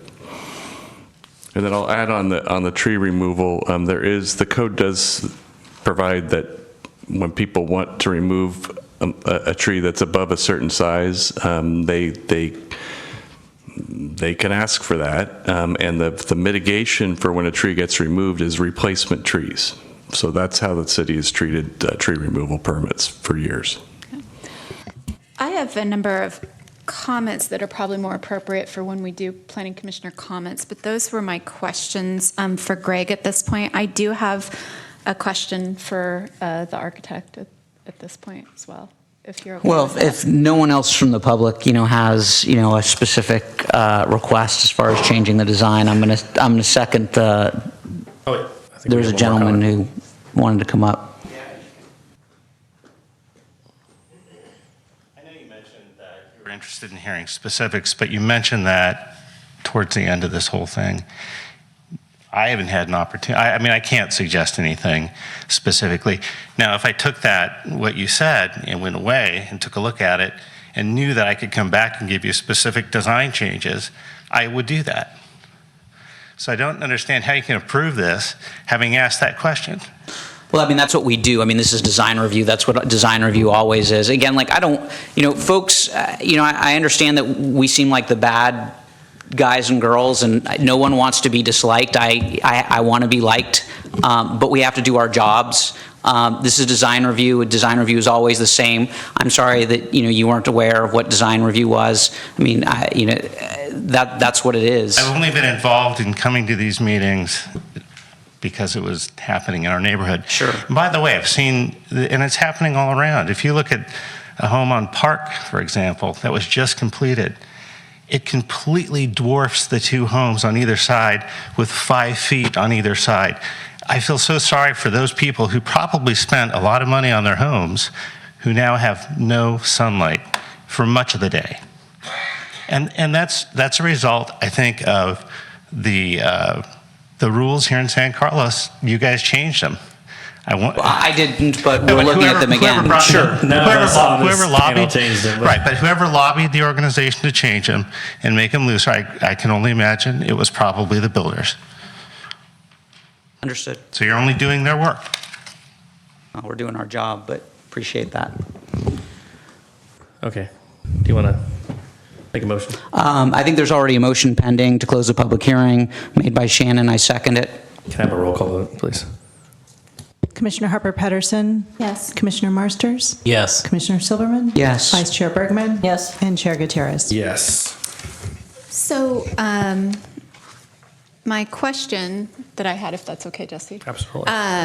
Is whether the developer or the architect, did you do a light and shade study?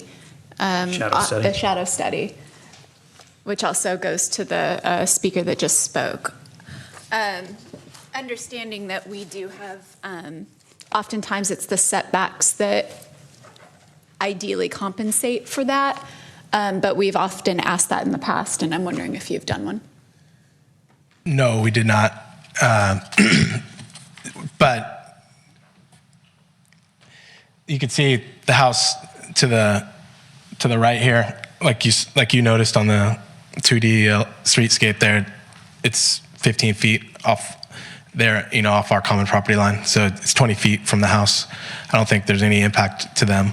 So this Okay. What about this house, that's what I'm talking about. So, and then 2065.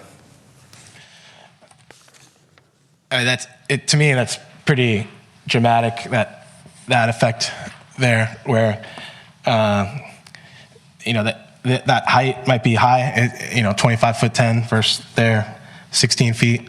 So it is quite a bit higher. But by the time those lines intersect, we're in the middle of a lot. I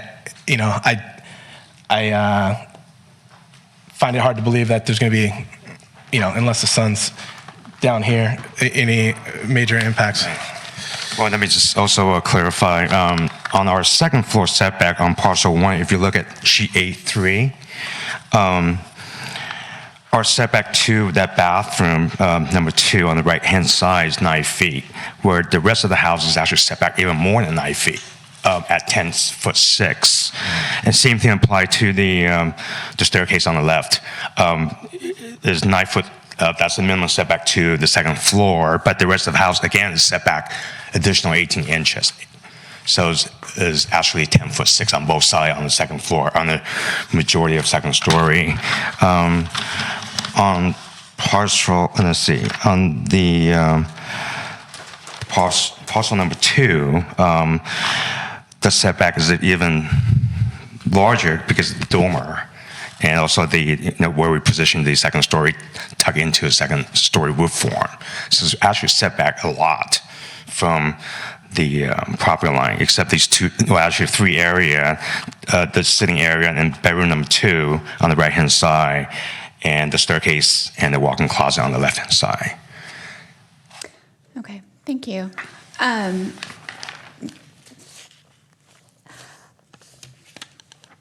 I have to ask, just given some of these differences in measurements, and maybe this question is best for Lisa or maybe the project architect, are these measurements accurate? They sure, I am seeing 2 very different massing opinions based on our public comment.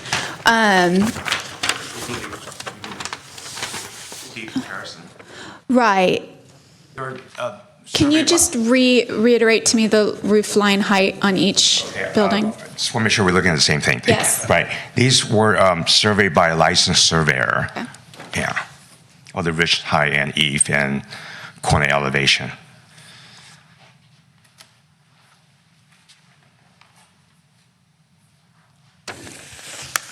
Thank you for that. Just want to make sure I got through all the questions. Okay. I have to say that I know some of the members of the public came up to speak about the code. I am, having been pretty intimately involved with the code all the way up until now, and also seeing what it looks like the trajectory will be as it goes to the city council and comes back to us. I still can't imagine the city council denying a homeowner's right to build a second story. I can't see that being the result of what the city council would decide as a revision to our codes should they come up. I think the challenge for me tends to be is what I think of as a homeowner's right and then thinking about a developer. And I think many of us have this challenge.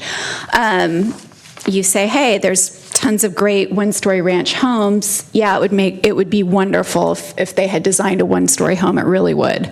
On the other hand, you start to think, well, what if it wasn't a developer? What if it was just an individual homeowner who owned that home, who bought it for themselves, and then decided they needed a little more space and wanted to build a second story? Would we deny that second story?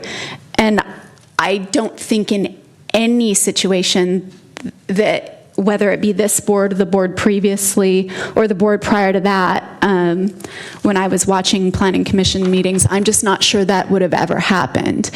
And so what I try to do is think, and I think we all have more sympathy for homeowners, quite frankly, than we do for developers. That might not be nice, but that's true. But legally, the developer is a homeowner. And that is always our challenge in trying to make some of these decisions. I think we all recognize that there are some gaps in our code, particularly maybe the fact that we don't have the light preservation ordinance that, say, Palo Alto does. That would be something I could see the city council maybe moving on in the future. And also one of the reasons I would love to see a light and shade study out of this project too. But I don't see no second story occurring. And that's just we have RS3 and RS6 for single-family homes. We don't have RS White Oaks, which, I'm sure if we had our RS White Oaks, it would be one story, but we don't have that.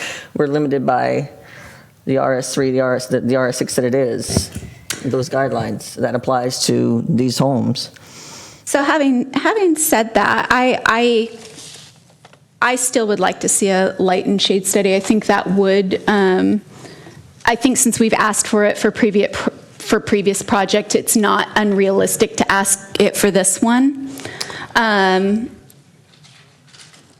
And maybe that's somewhere we can go from here. So if we get a light and stage study, and we see what would that do to? It might help change some of the angles of the roof if it really is impacting 2065 in particular, but also their neighbor at 2125 White Oak.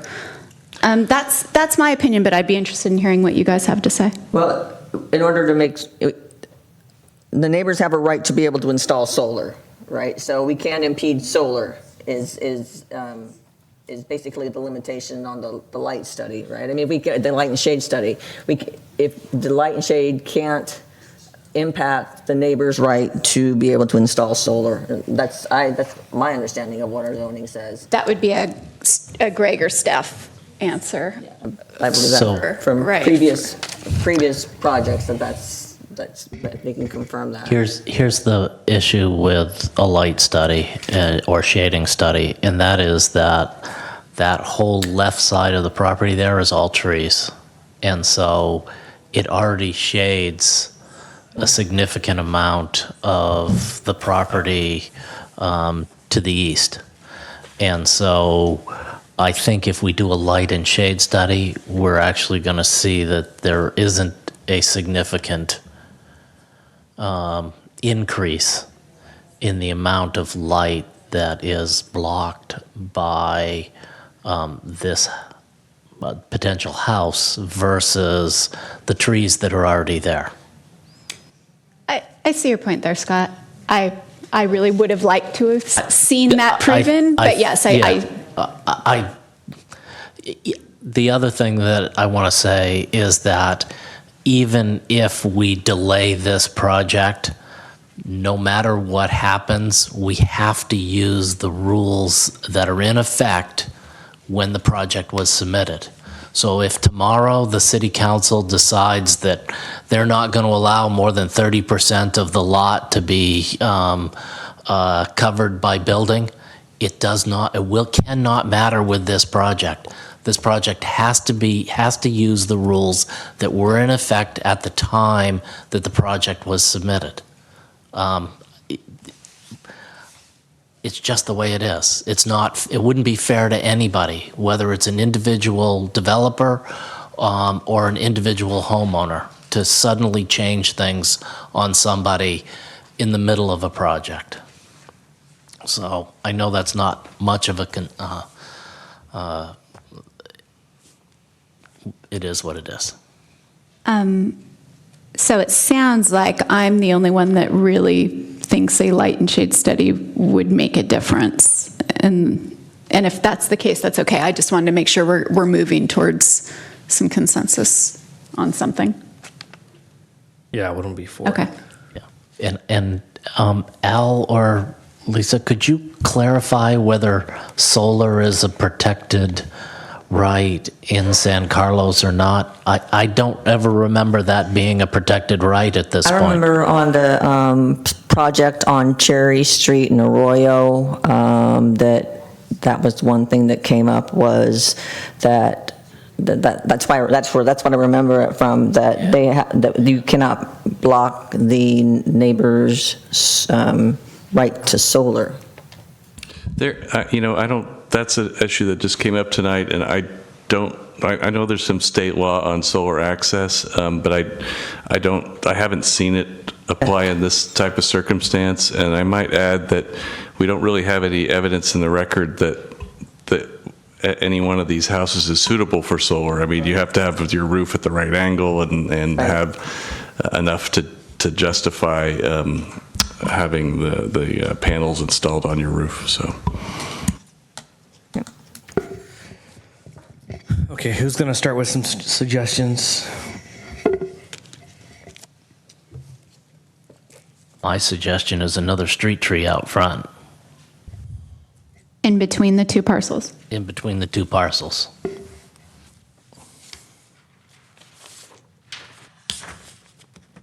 And I'll leave it up to staff to work with the developer to come up with the species of tree. But you know me, bigger trees. I'm fine with another tree. I mean, assuming we put like a condition on it that it not, create a hazard coming out of the driveway of the house on the left. I mean, I think it's a great idea. I'm just a little concerned considering the driveway pushes it out, but that's fine. I mean, I think that the design of the house that is closest to 2065 does about as well as it could to minimize its impact on 2065. I mean, I really can't see anything that you could do to that as a two-story and have it impact 2065 less. The one on the right, I mean, I don't particularly care for the design. I think it looks really blocky. But no one's really suggested any ways to change it. If someone else agreed with me, I mean, I'd be happy to ask them to go back and redesign it, but frankly, there's no one here from the community who's asked for that. It feels very tall. In the design, in the two-dimensional design, it looks like extremely tall and blocky and pretty massy. Can you pull the 3D picture again of that one up? That's the 3D. Mm-hmm. Thank you.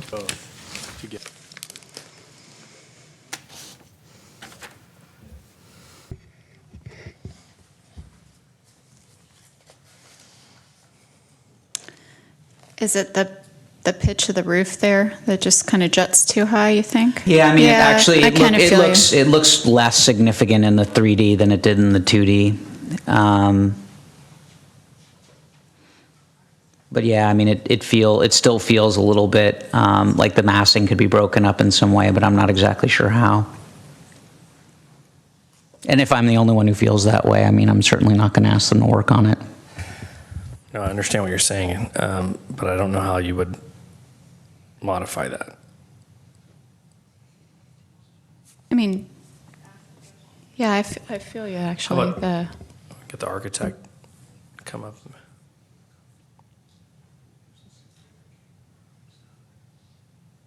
Well, while the architect is coming up, can I ask staff just another quick question that I'm sorry I did have written down, but I overlooked?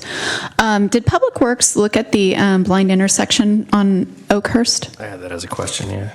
Oh, sorry, Jesse. It's okay. I was cheating off your paper, per usual.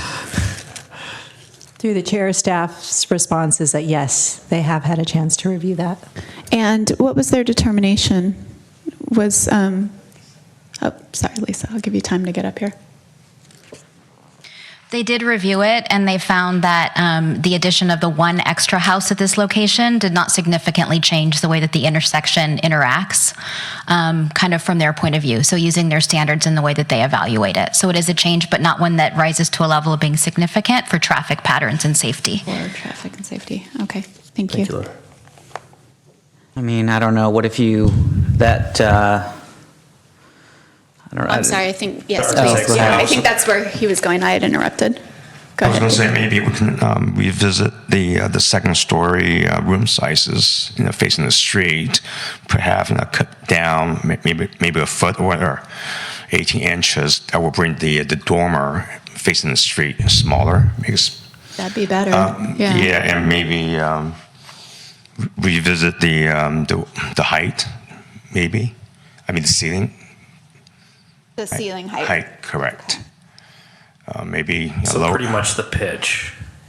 We probably will keep the pitch, just the ceiling height. Currently, we have about 12 inches space from the grade to our finished floor at main, and we have 9'6" plate height. Okay. And perhaps we can lower a combination of 6 inches. That will lower about a foot. Okay.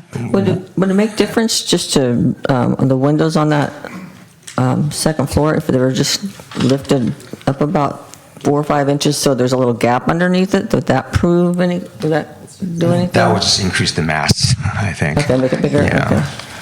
Yeah. Well, I think And maybe, changing the Just roof pitch too. just the at the I think the dormer. articulation might Changing give it the a little pitch of bit the- more character instead of having it feel blocky, just from a purely aesthetic. I'm not saying changing the mass of the building, I'm just saying adjust the windows up a few inches on the second story, so you see a little gray underneath of the windows. Talk about the dormer, you're talking about this right here, right? That's correct. Yeah. So like if you could bring this down, Correct. that's what you're talking about? And then that's by changing the roof pitch. And that's actually what was bothering me about the design and making it feel, especially in the 2D, very just sort Tall. of blocky, tall. I see. And then I guess you were also thinking of maybe bringing this down 18 inches as well? Maybe a foot. Yeah, that'd be good. Yeah. I mean, we can, revisit and come back with, Well, I mean, do we need to see it again, or can we ask them to work with staff on that? Can we ask staff to approve it with the recommendations that we make? Yes. Yeah. We can codify that somehow. Yeah, I think we Okay. can. Okay, so the dormer switch and the foot lessened. And Okay. reduce the mass. So the pitch in the dormer, taking it in. Pitch of the pitch. Okay, thank you. And one other thing on the bottom of it, is the bottom, let's say 4 feet in front, is that brick and then wood, or is that all wood? I mean, is there a different material being used there? I mean, it seems like it would look nice if there was a second material, if it's wood and brick, but I can't tell. I think it is a second material, Okay. right? Yeah. Okay. Oh, I see what you mean, yeah. Were there any other change? It sounds like there's a consensus on the changes I was suggesting. Right, yeah, that sounds good. Shannon, you had one more suggestion, I'm sorry, I want to I don't make know sure if we he's didn't gonna- if overlook they're going to it. mess with that The pitch of the the pitch, I don't know if it makes sense, but I was just saying, if they lifted the windows up a little bit and you saw a little gray underneath the white, it would seem better articulated, but it's not, if it might be prohibitive if you change that. So it's okay. You want to try that again? Maybe we can, what are you saying? So if you raise the windows 3 or 4 inches so you can see some gray space underneath it and the white doesn't rest right on top of the eaves there, I think it would seem more articulated having that space. It would seem. Yeah. Let's bring it up a There couple there inches, may be a which- building which I- code issue Yeah, with there's the height height in clearance of the relation to the window, room. All right, never mind. It's Fire a code fire issue. code. Okay. So I think that the suggestions were to Decrease the pitch of the decrease dormer. pitch of the dormer, decrease the height, The total height of the pitch of the actual house, Right. and bring in the room sizes, a foot or two. Did I miss? I think that's what he's going to do to achieve Okay. the two things we just Okay. suggested, correct? Yeah. Okay. Yeah.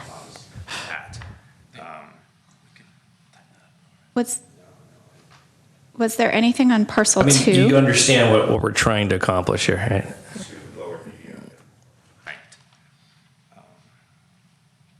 Any To make other- sure that, I mean, it's really more, I mean, lowering the height, yes, but it's more, it just feels very massive up and down, very vertical. And so it's breaking up the massing to try and make it feel less tall.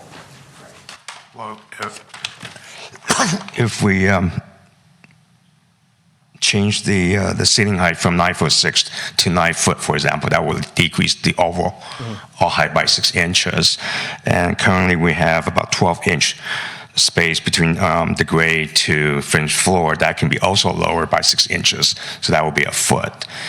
If we change this, the pitch roof of the dormer, that will make that roof smaller scale. So I think all this will be a plus changes. Okay. Was there anything about parcel 2, the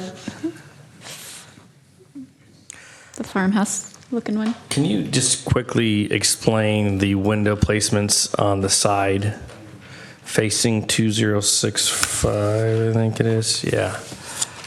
Okay, so it's open. And that's the left elevations. There are 4 fixed windows over the staircase, so they can be opened.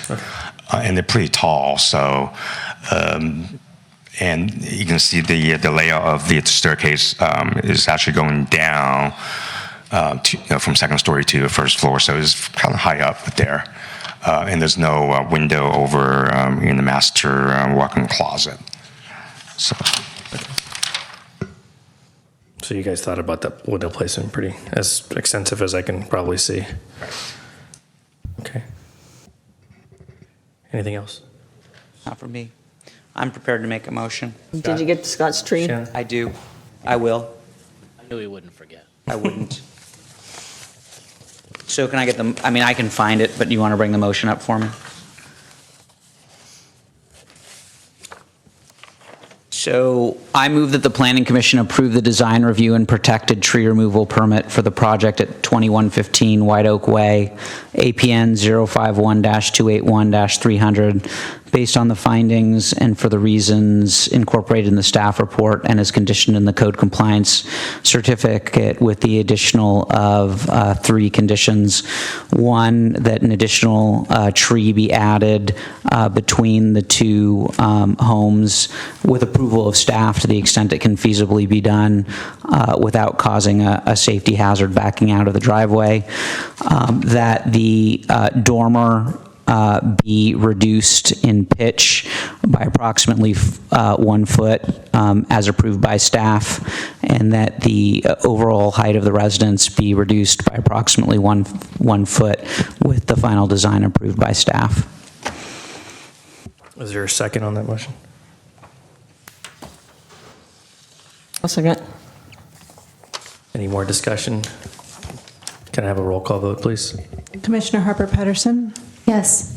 Commissioner Marsters? Yes. Commissioner Silberman? Yes. Vice Chair Bergman? Yes. And Chair Gutierrez? Yes. Thank you. Okay. Let me ask David. Are you okay to move on? Yeah. Thank you for asking. Okay, we're moving on to the next item. Item B, 644-668 Laurel Street, APN 050-132-070 and 050-132-250. Consideration of design review approval. This was continued from our June 6th meeting.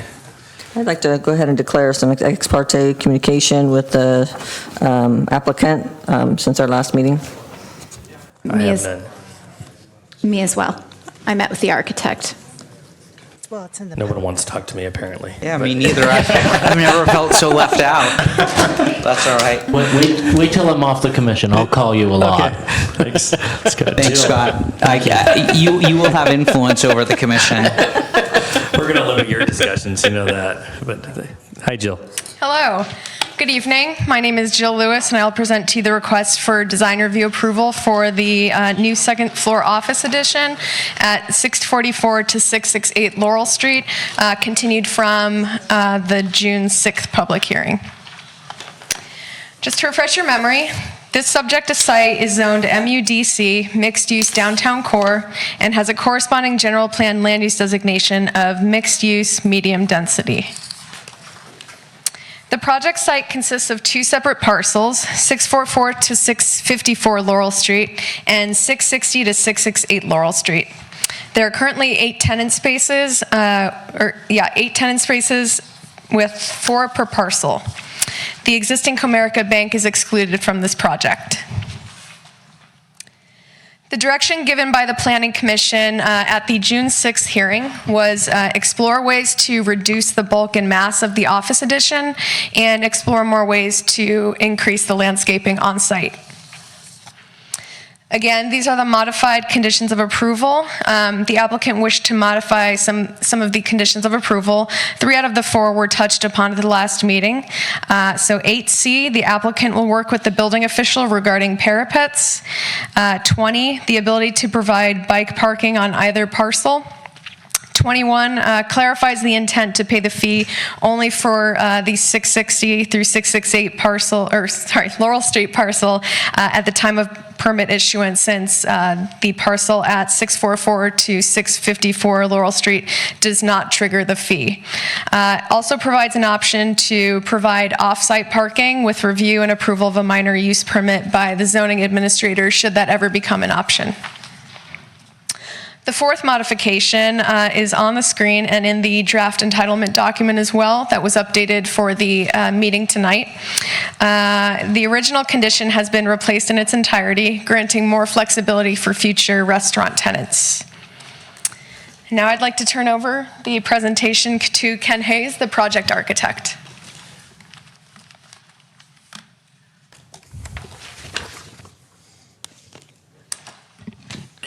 Thank you, Jill. Ken Hayes with Hayes Group Architects. I think I did this last time. You can hear me fine, right? We'll just go like that. I'll be presenting the project this evening. I was here 2 weeks ago, and there were some comments. Let me quickly figure out how to use the remote. Oh, my presentation is... That's wishful thinking, Mr. Hayes. Go straight to the motion. That's awesome. Let me bring that up. I thought it was all in one. So just to make use of the time, we have studied some options from planters along the Laurel Street frontage. Here we are. As well as some options tonight on the facade. Some minor options relative to articulation, relative to understanding sort of the depth that the elevation has right now, as well as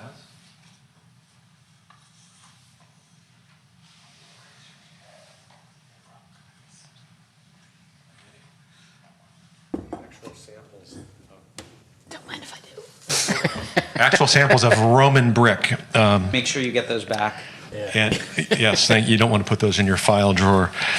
So just to reacquaint you, 2 sites on Laurel, 8,000 square foot and about 10,800 on the large site.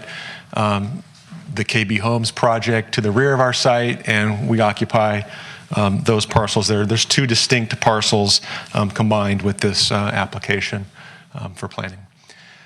This is the plan that we showed last time of the landscaping along Laurel as well as the rear of the building, and I just kind of wanted to blow up the rear of the building. There's no changes made at the rear of the building, but it gives you an idea of on the left-hand side, we have a grade change of about 18 inches, so you come down steps or down a ramp, and we have some raised planters on that back side that will be planted, and then there's some crepe myrtle trees on the left. Crepe myrtle trees also on the right property, and that's more at grade. So that's all kind of just flows right off the rear alley of the building and into the space.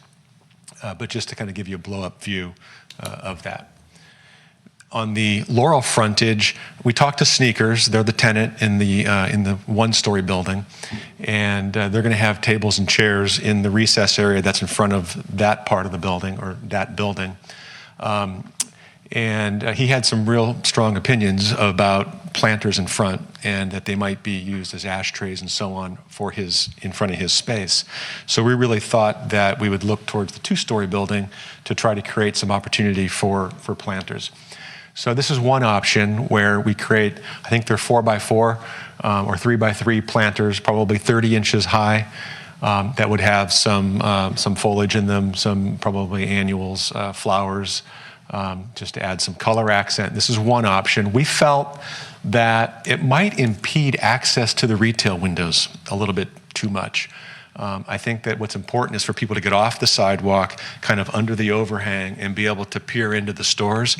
And all of a sudden, we've got these planters that might be in the way, especially on the retail space on the far left. There's really no place to get up next to the glass unless you just walk into the store. So we thought that maybe just having an anchor planter on either side, the city tree is in the center, so it kind of balances that. But that then leaves the entire storefront frontage, which is frameless glass, as I explained last time, open for people to come up and window shop. So we thought that this is my preference anyway on the placement of the planters. This is what we showed you last time, and I said that really there's a lot more depth here that's not coming through on the drawing. There was concern about it feeling too flat. So here's where I have several options for you, and they have to do with sort of the outcome of my meetings with Commissioners Bergman and Harper Pedersen. And they have to do with the material and some of the accenting. So this keeps we had the wood Parklex panel on the left. So this keeps the wood siding on that left office form. But now you can see the depth that we have in the window system on the second floor. The frames are about 8 inches deep. The black or the dark gray accent is about a 10-inch wide by about 10 inches deep as well. So there's a lot of relief there, and that whole plane of glass that's articulated is set back about 1'8" from the masonry facade. And then again on the ground floor, it's back 54 inches to the frameless glass. So this is one option, and the only difference here was that we really showed how deep the windows were. The next option was, why don't we explore other colors of brick? And this came out of the meeting 2 weeks ago here. And so we have the 3 colors that you see there. The lightest one is the lightest color in this drawing. The darkest one would be used, what was being used for the accent on the upper story and the cornice. And we added a band to the cornice to give it a little bit more relief up there coming out of the meeting 2 weeks ago with you. And then we applied it to the office entry. And there's a number of reasons for that. It feels more permanent. It sort of is the same vocabulary as the remaining part of the building, and I think it's going to be more durable.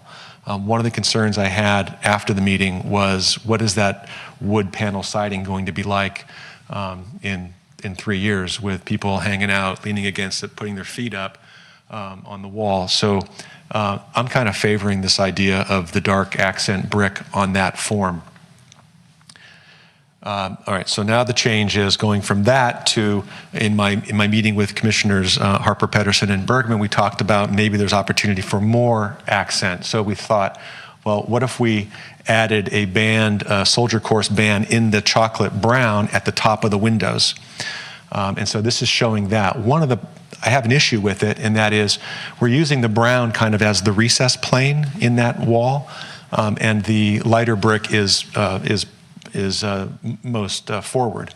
And so if we use those same rules, all of a sudden the lighter brick that's forward is going to read like these panels that are hanging off the wall, an inch and a half. And so in our meeting, I thought it was a good idea. When we went back and studied it, I'm not as excited about it, but I could live with it if that's the direction we went. This went back to the wood in this option. The next option would be you just do it all brick and you have that accent band at the top. Everything else is the same. And this is my preferred option, which is go with the chocolate brick on the office portion on the left. No accent band above the windows, but we do have a soldier course band there. We add the cornice piece and then go with 2 planters, one at either end. And that is my presentation, and I'm happy to answer any questions that you have. Go back to C, D, and E, please. C, D, E. I don't know. I really like C and D. What can I say? Sure. It's not often that I do this with all these options, but I felt it would be very helpful. And why don't you like D? I don't like D because the band, the way that we've used.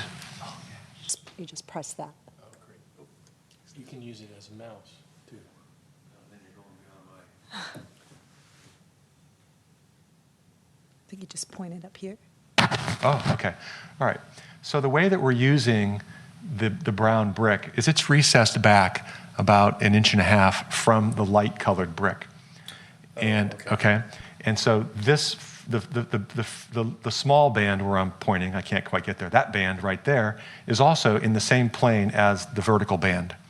then the top band actually does stick out. It protrudes.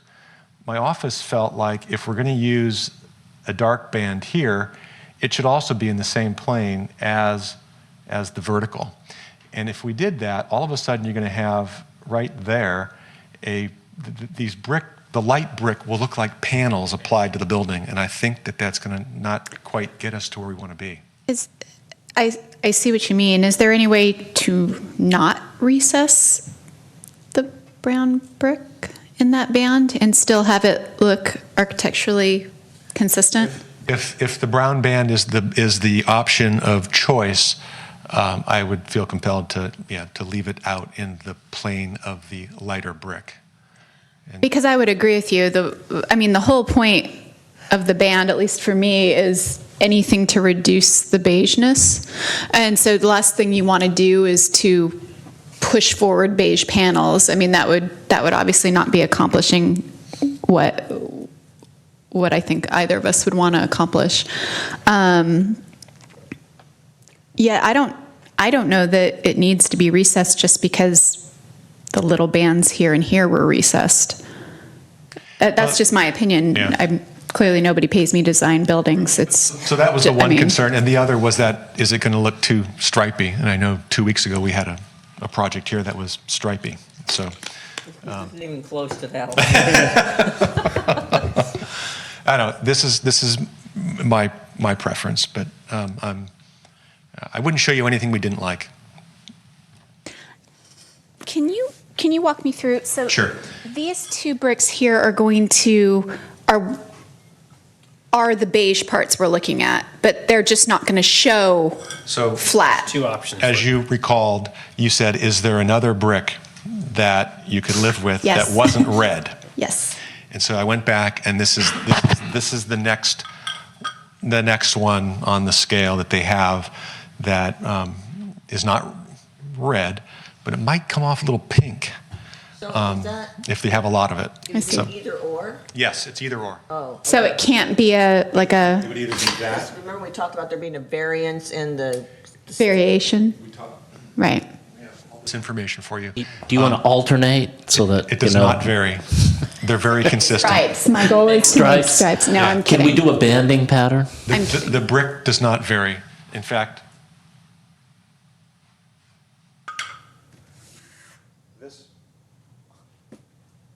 this one has the most variation according to the manufacturer. So when you see a wall of this, there'll be more patining or just sort of variegation in the pattern than there will be with either one of these.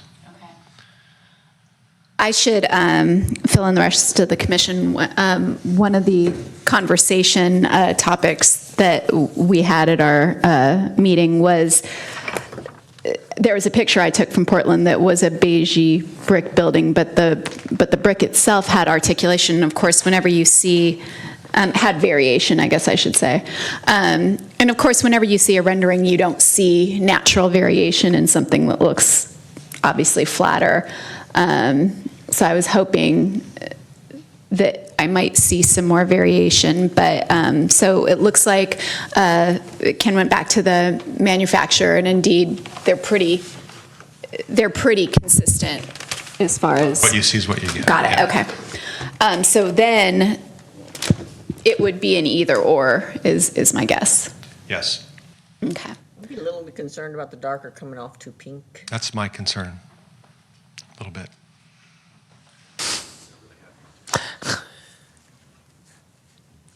Yeah, I could see where that.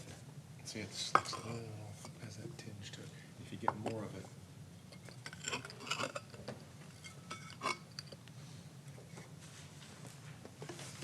So we've got a lot of options, which sometimes makes it even more difficult. Sorry. It's okay. No, I'll tell you that Any one of these new options I'm good with. I would support any one of the new ones, even with the wood or the brick or the... Oh, there we go.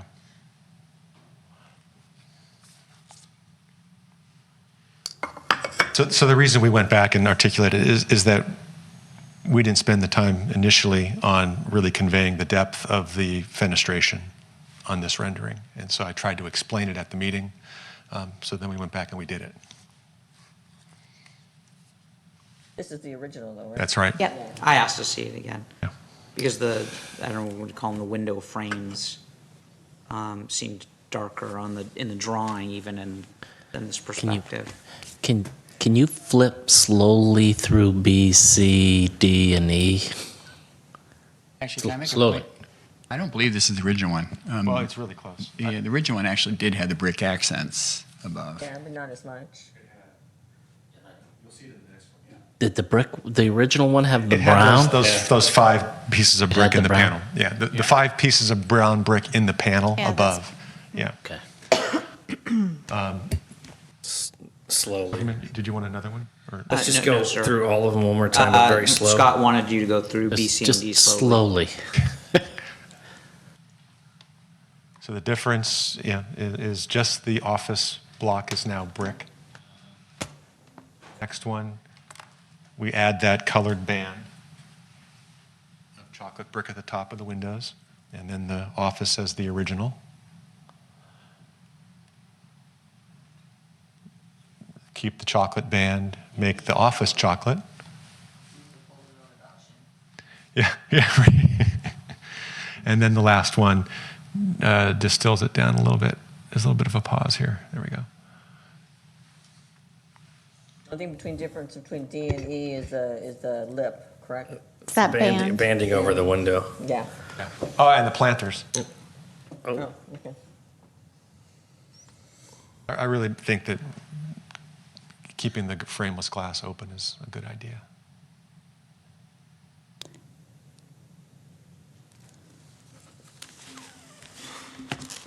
So while folks are I think we can decide on, well, first narrowing it down to whether we want the brick side or the wood side. Maybe that's the first place, and then we can narrow it down from there. You mean the side, the entry side? The Yeah. entrance, that's the entrance. That's a good place to start. I like the brick. Oh, I like the brick too.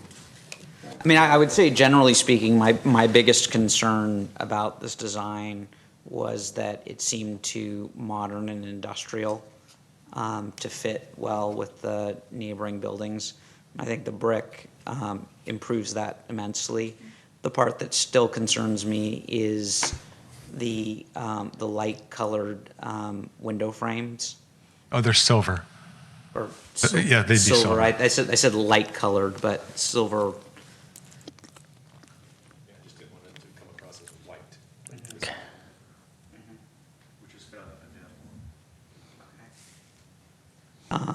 The other issue that I was hoping to get some clarity on was what efforts have been made either by the developer or by city staff to get input from the broader residential community.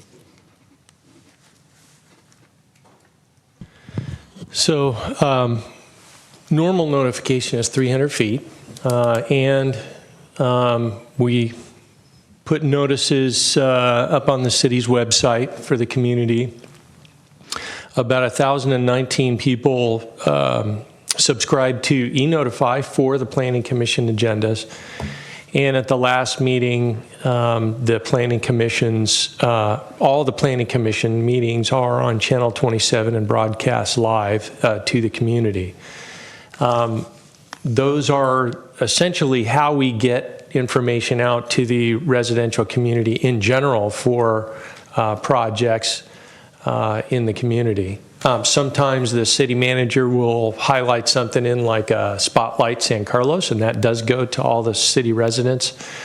I don't recall this particular design being in one of those publications, but so those are the ways we do it to the residents of San Carlos. And if residents are interested, again, they would have been watching or asking for e-Notify or things like that. If I'm sensing David's concern, and I do love to speak for him. Usually do a pretty good job.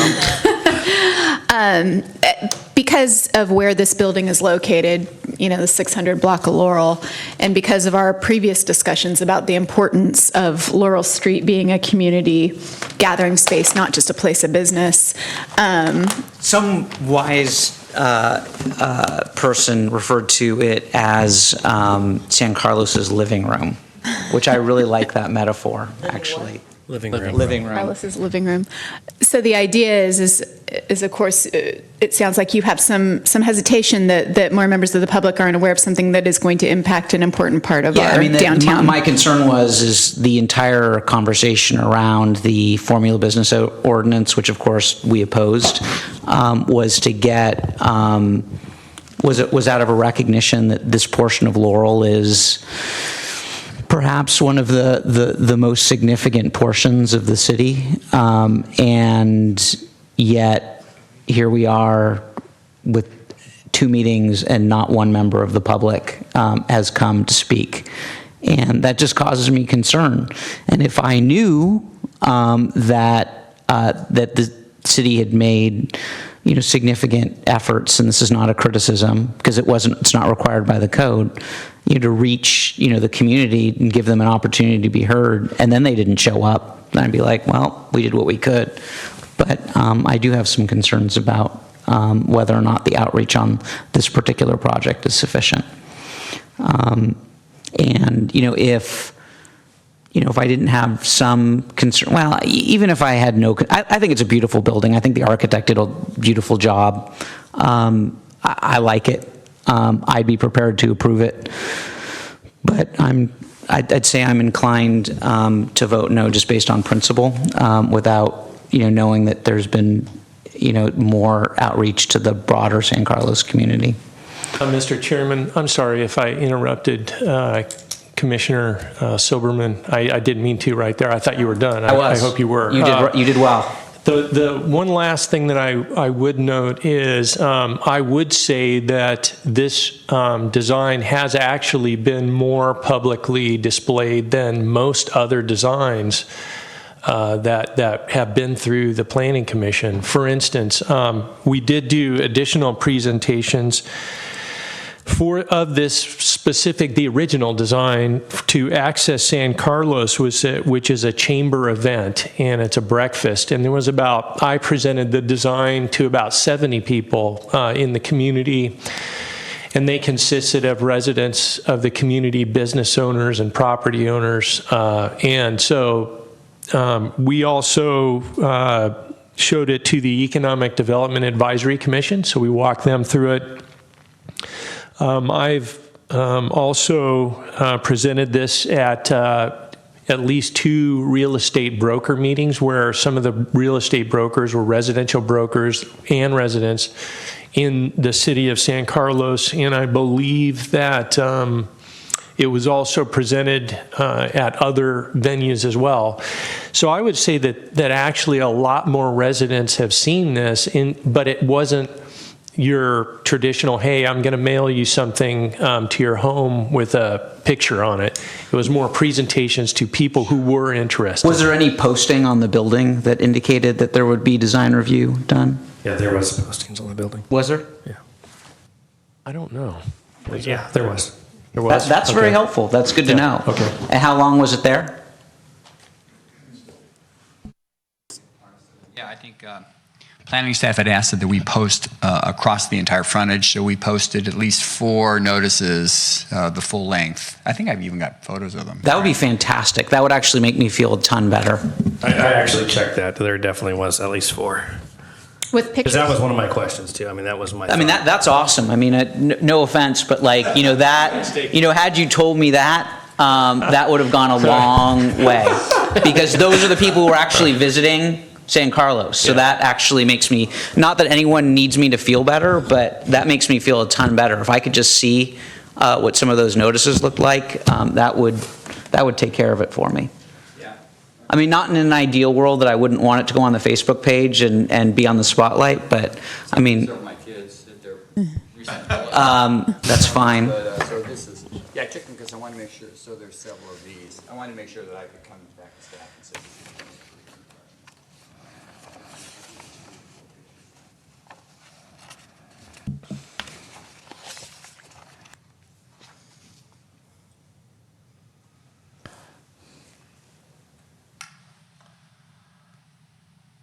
You said there were about 4 of these up on the windows? Yeah, I think And can you tell me when you posted them?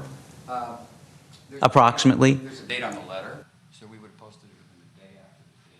So it says publication date the 27th, so you would have posted it by the 28th? Yeah, I mean, the letter was provided by staff, and we posted it within a day. Okay. That's very helpful. I really do appreciate that. That's nice. Okay, actually, that alleviates my concern. So we agreed on brick. Did we agree on the? I don't know, do we agree on brick? I do. I like the brick. Everybody fine with brick? Did we? Okay, so agreed on brick. Do we agree on the tan lip or the brick lip? I actually like option E. I like D. I like D. Can you show us D again? Can I vote? Yeah, it doesn't count, but yeah, sure. Staff hasn't made a recommendation either. If you're interested, I think we should. Yeah.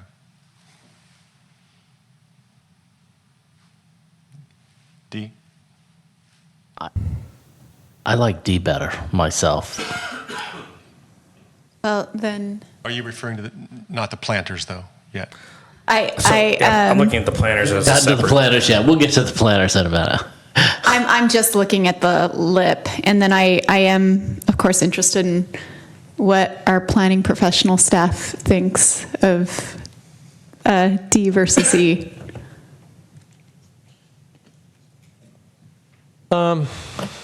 I think that E is a bit more elegant in terms of the design, and I am a little bit concerned that the panels at the top of the building are more highly visible when you add the banding at the lower section and they float, as opposed to blending. This blends better, I think, so they float. And they look like sort of, I'm worried that they will become dated looking over time. I think this is just, if you go to the E, it's a bit more elegant, and there's more harmony in the building. It blends better as opposed to floating and being separated from the rest of the building. So that's just staff's design opinion. Well, so for me, the reason why I like D better, and I could actually have no problem. I hear what staff is saying. That doesn't bother me at all. It's just, for me, it's about making it look less modern. And most of these things are about making it look less modern. And to me, D looked less modern. But I'll bet you that there are other things they could do if they wanted to, and if other people agreed, that would probably make it look less modern. And I guess the silver windows, they're telling me that there are a lot of those on San Carlos Avenue. I haven't noticed it. But to me, that makes it look very modern. I'm sure they could come up with something else, but maybe this is just my concern.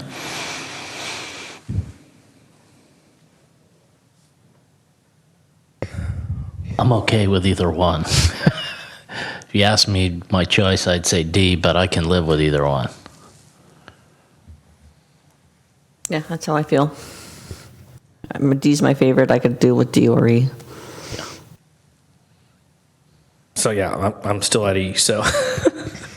Well, it sounds like E is the way to go then. Well, I mean, when the architect is kind of, pointing that out, and staff is, I think that, they see this daily. Yeah, they might see something we don't. I'm fine supporting E.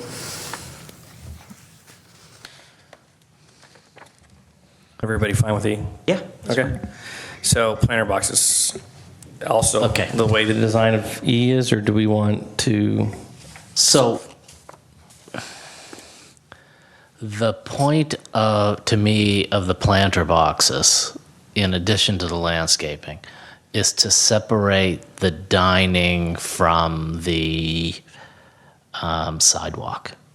And I can understand what the concern that your tenant, Sneakers, would have with planter boxes. So after talking to Al, there may actually be a different way of addressing sort of the interaction between the dining and the sidewalk. And I made a couple of suggestions to him that I think if we talk about over time, these could actually have a big impact. Because one of the things that I've noticed as you walk downtown is that people tend to orient the chairs in such a way that they back up into the sidewalk, okay? So if maybe instead of trying to put planter boxes there, what we do is require that the tables are oriented so that the chairs never back up into the sidewalk. Okay, that's an alternative way of accomplishing the same thing of not blocking that sidewalk.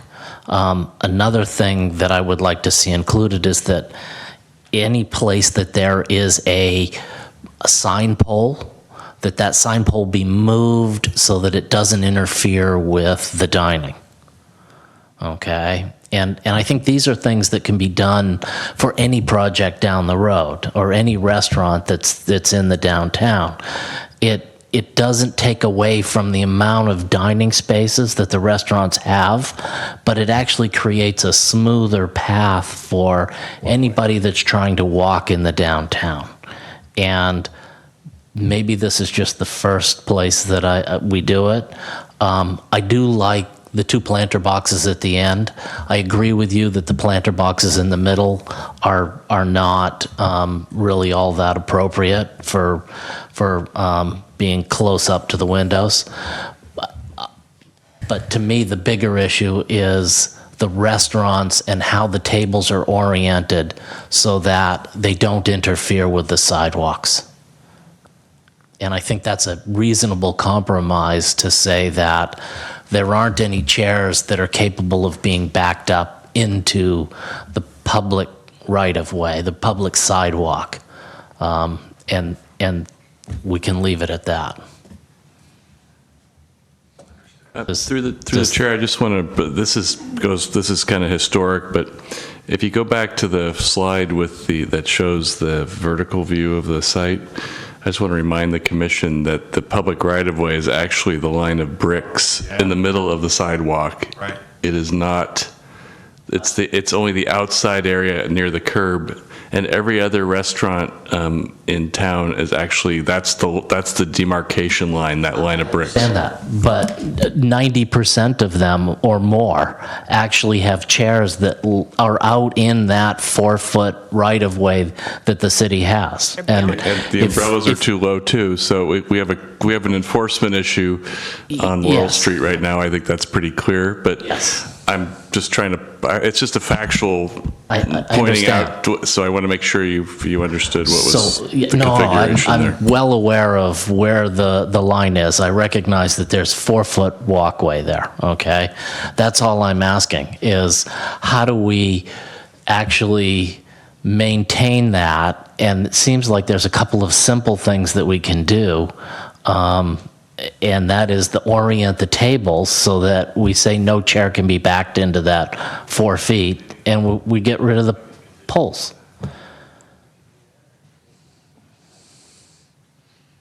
I'm sorry, get rid of the poles? So If there's sign poles, okay, so a lot of times with restaurants, the restaurants put tables across from the sign poles, which are now inside that brick. So instead of having a 4-foot walkway, you have 3 feet, okay? And then people like to tie their dogs to that, and then the dogs come over to the table, and you've blocked the sidewalk completely. And it's great that people bring their dogs.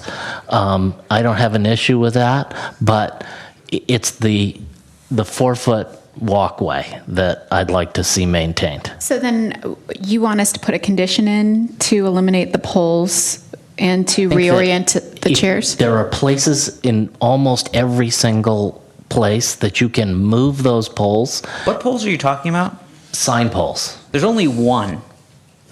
I mean, I'm looking right now at it. Okay. There's only one, and it's right in front of the old Plantation Coffee. Okay. That's the only one. So this particular spot may not have a need for that, but it's sort of a general thing going forward. Policy on General future. policy going forward.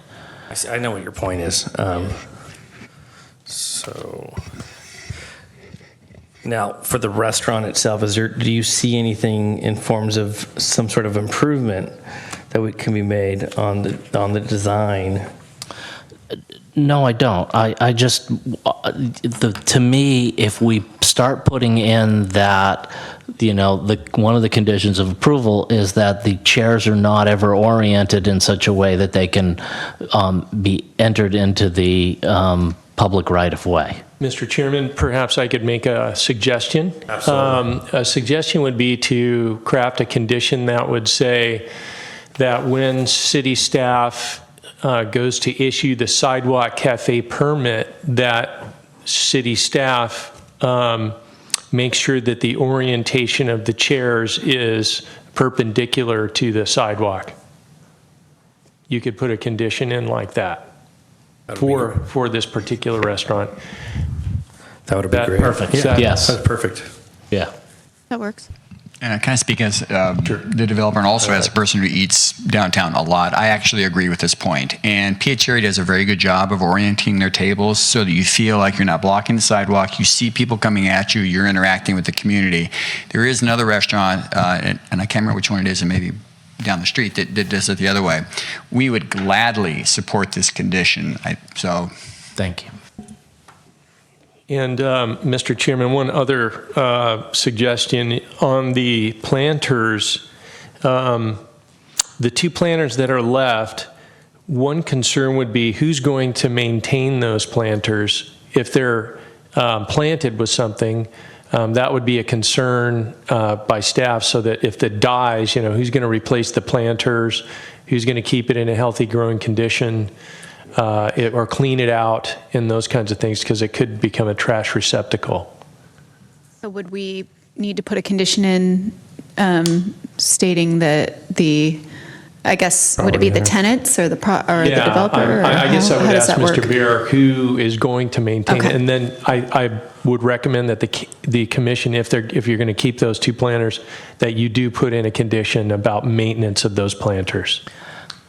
Yeah, so my answer to this is I think it's a good idea we do identify the planters as a condition on the development plan, because in that instance, we will actually plumb water to them so that they are being watered on, automatically on a regular cycle. Because one of the problems with putting planters in after the fact is there's no water and they die.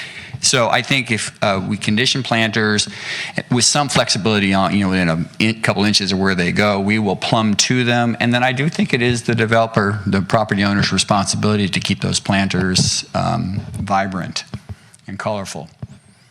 And we would gladly accept that condition because I think it would look great. And then I guess finally, one question would be with regard to the planters. Are they now, I think the intent of Commissioner Marsters was to provide a boundary for the restaurant, but I guess so if that's unnecessary, are the planters necessary from an aesthetic standpoint? I guess, is that Commissioner Marsters' intent with these two that are left over? Or is it unnecessary at this point?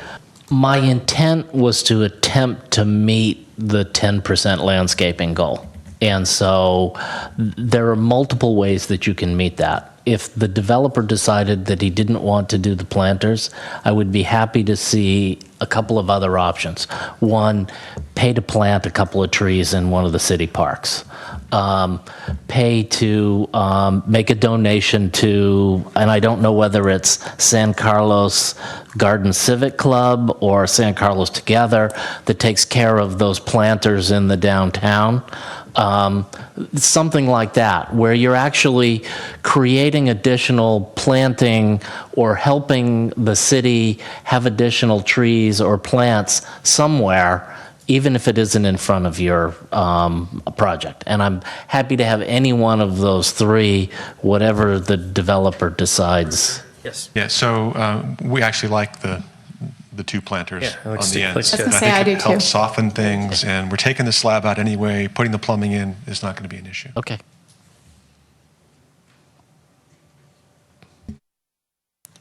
Any other questions? I don't believe you've closed the public hearing yet, unless I'm mistaken. Move to close the public. Move to close the public hearing. Second. Roll call vote, please. Commissioner Harper Pedersen? Yes. Commissioner Marsters? Yes. Commissioner Silverman? Yes. Vice Chair Bergman? Yes. Chair Gutierrez? Yes. Well, we got a lot out of the way if we didn't close it. But so any... The E with the 2 planters, is that what we're boiling down to? Say that again?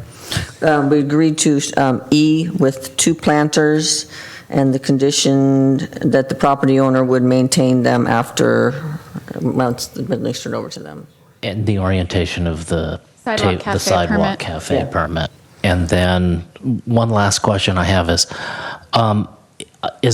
the dumpster located behind this thin retail next to the Comerica building?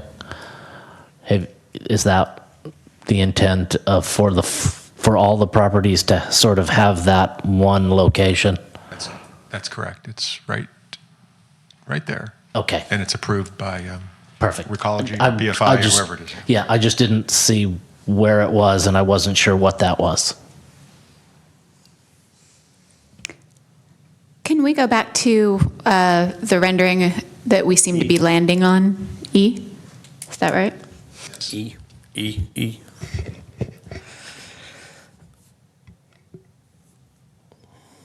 Big file. There you go. David, did you have any other comments about, you said the silver is Yeah, I concerning? don't, look, I'm not a design professional, and this architect seems like he knows what he's doing. It feels very industrial and modern. And like, look, you see this we've got the white building next to it. That is not the building next to it. I mean, anybody who wants to see, that's the building next to it. I mean, it could not be, it looks like, it's out of the 30s. Right. I mean, I think it's probably a tile roof, but it almost looks like it's shake. I mean, it feels a little bit out of place, as modern / industrial as it is.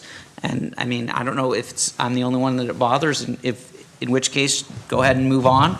But if someone else is bothered by it, or I guess if 2 more people are bothered by it, then What would you have instead? I don't know. Darker, I mean, like a pewter color like a versus darker silver? colored or- window, less metallic, maybe duller. I mean, yeah, I mean, you can tell me it's a horrible idea, or you can. I won't do that, but. That wouldn't hurt my feelings. So what we like about a contrast between the window frames and the other metal structure is that it creates that syncopation that we all want on Laurel, right? We all want that 10-foot, 12-foot kind of module that when I had the presentation 2 weeks ago, I kind of showed how the windows, the cadence Yeah. of the street edge. So having the contrast does that. If an anodized look is not quite doing it for you and others, we could certainly look at a painted kind of aluminum, be a baked on Kynar type finish, but I would still go to the lighter side of the color spectrum Can I so see that we the get board? that contrast. Can I see the materials board? Yeah. I mean, is there anything else on Laurel that you would point us to that approaches this look? Yeah, the buildings, the 2 buildings across the street, which is Pachi's, Joey Ray. See, that was what I thought too, but I just looked at Pachi's and Pachi's has, so the 1-story building has the rust. Yeah. So we have there's kind of a blend here. We're trying to take from a bunch of different pieces of Laurel, and the brick building or the 2-story building, I kind of feel like it has, its foot kind of in each sort of realm. Pachi's has the rust. The 1-story building has the rust. Joy Ray has the aluminum. Pete's, I think, has Harvest has the aluminum.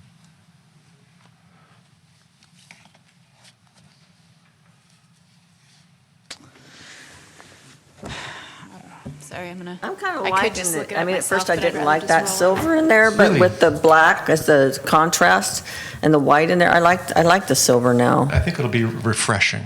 I mean, it's really going to be. I love it. I think it looks fantastic. I just don't think it fits. That's my issue. It is beautiful. It is a beautiful, beautiful building, but I'm done belaboring it.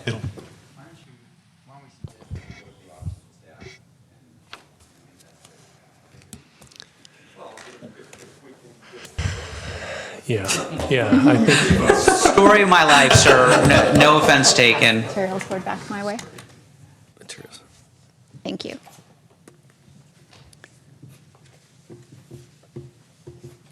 Yeah, I've got no problem with the Do you have the windows, Dave. pictures that, that you showed us of the places in Palo Alto with similar windows? I can bring it up if he tells me what the address is. Sure, 317 University. Or actually, it'd be better to go to my website, Your website? Okay.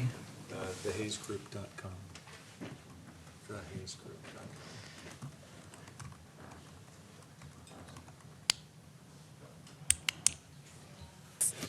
Silver, I actually kind of dig a little.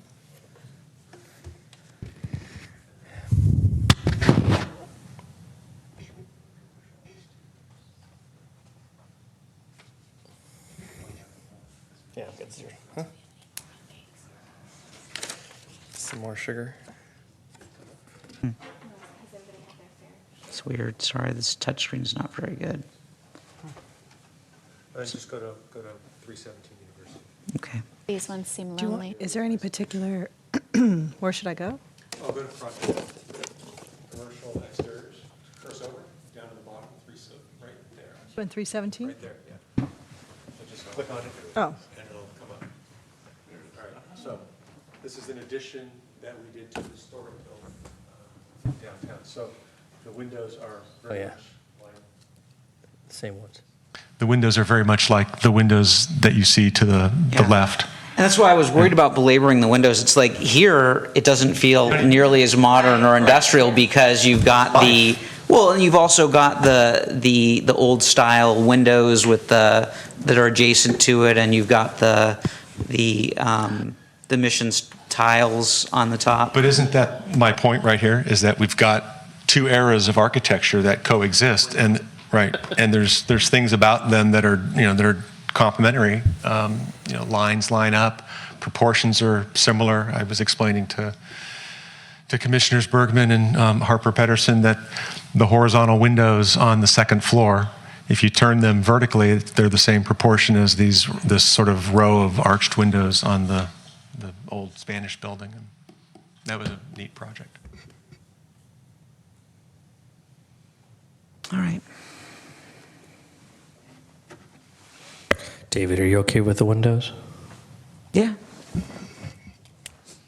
I didn't want to make it about the windows. It's not just the windows, but that's okay. And he's got his 4 votes. He doesn't need me. That's fine. You don't need unanimity, and I'm still going to vote for it. Did anyone else want to suggest any design changes? No, I like the options. I like E. So I move that the Planning Commission grant approval of the request for design review for a major renovation of the existing tenant spaces and new office addition of 549 square feet on the first floor and 6,447 square feet on the second floor at 644 to 668 Laurel Street, APN 050-132-070 and 050-132-250 based on the findings and for the reasons incorporated in the staff report and as conditioned in the code compliance certificate with modified conditions 8C, 20, 21, and 22, with the added condition that the design be consistent with option E as presented at the Planning Commission meeting on June 20th, 2016, that that 2 planter boxes as presented be installed and be part of the development and maintained for the life of the project by the developer, and that a condition be placed that any is it a use permit? Sidewalk cafe Sidewalk permit? cafe. Outdoor dining permit include as a condition that the chairs be required to be perpendicular to the Does street. and the plant responsibility transfer to the property owner? What's that? Once it's built, and doesn't the plant responsibility transfer to the property owner? So the condition I included was that the condition to maintain the boxes run with the development, so I think that's covered. Okay. Is there a second? Second. Any more discussion? Can I have a roll call vote, please? Commissioner Harper Pedersen? Yes. Commissioner Marsters? Yes. Commissioner Silverman? Yes. Vice Chair Bergman? Yes. And Chair Gutierrez? Yes. Thank you. Moving along, item D, 777 and 787, industrial, leave the bricks, please. No, Industrial Road, APN. Oh, I mean, for the record, I guess, did we, I mean, it doesn't seem like we have to because we liked the lighter color brick and that's the one they want to use anyway. It's understood No, the lighter brick, he right? made his point. Yeah. That's for D. 777 and 787 Industrial Road, APNs 046-100-070 and 046-100-080, conditional use permit.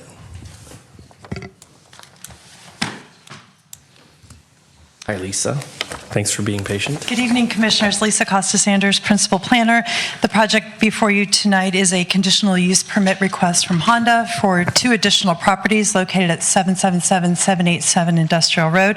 The best news that I have for you tonight is there's no buildings involved in this project. We're not going to be talking about any architectural details. Is there any golf course, little internal golf courses like we had on the will be last one? talking about trees. There's no buildings. This is really sensitive mouse. Okay. So just to orient you, the Planning Commission originally approved the Honda development back in 2013. The site is a 2.6 acre flag lot. So the Honda development is located at the rear in this area here on the flag lot. This is the flag lot access parcel property here, and there's the building with the surface parking.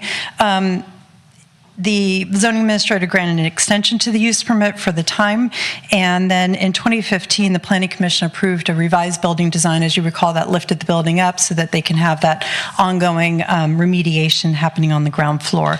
The building area is about 44,000 square feet. And what is before you this evening is for this additional property located at this area here. I'll go to the site plan. Oh, so sensitive. Okay. So the site plan. So the developer recently acquired these 2 additional properties. The property currently contains 2 auto repair buildings, and the combined lot area is just under 10,000 square feet. The developer proposes to demo the 2 existing buildings, and then the site access would come off that flag lot property parcel right here and access the site. It would be for vehicle display parking. The proposal does include new landscaping along the perimeter of the site, new light standards, a couple of flag poles for the American flag, California flag, as well as a monument sign identifying the Honda dealership. This would provide greater visibility to the site. I know there was a question from a commissioner on the landscape plan, and the architect can talk about that a little bit more. But one thing that was not noted in the staff report that I want to bring up is there is an easement right here that runs across the property, and that's for the benefit of this rear property here. And so the reason that the grasscrete is shown in the front is so that if in any time that property owner wants to access, they can access the site all the way across that easement and to the rear. So that's the reason that there's not more substantial landscaping in the front and there's no street trees shown. But I can have the architect talk a little bit more about the landscaping. I think a good opportunity if you wanted to talk about some enhancements would be at this part here. We do need to be careful that there's another driveway and we maintain good site visibility. As well as to this driveway, have some good site visibility, and they obviously want some site visibility to the new monument sign. So the item before you is a conditional use permit for that vehicle display area at this property that would then be consistent with the business that's already been approved. And here's the motion before you. We do have the property owner developer as well as the architect here this evening to answer any of your questions. Any questions for staff right now? I don't have any questions. The applicant like to come up.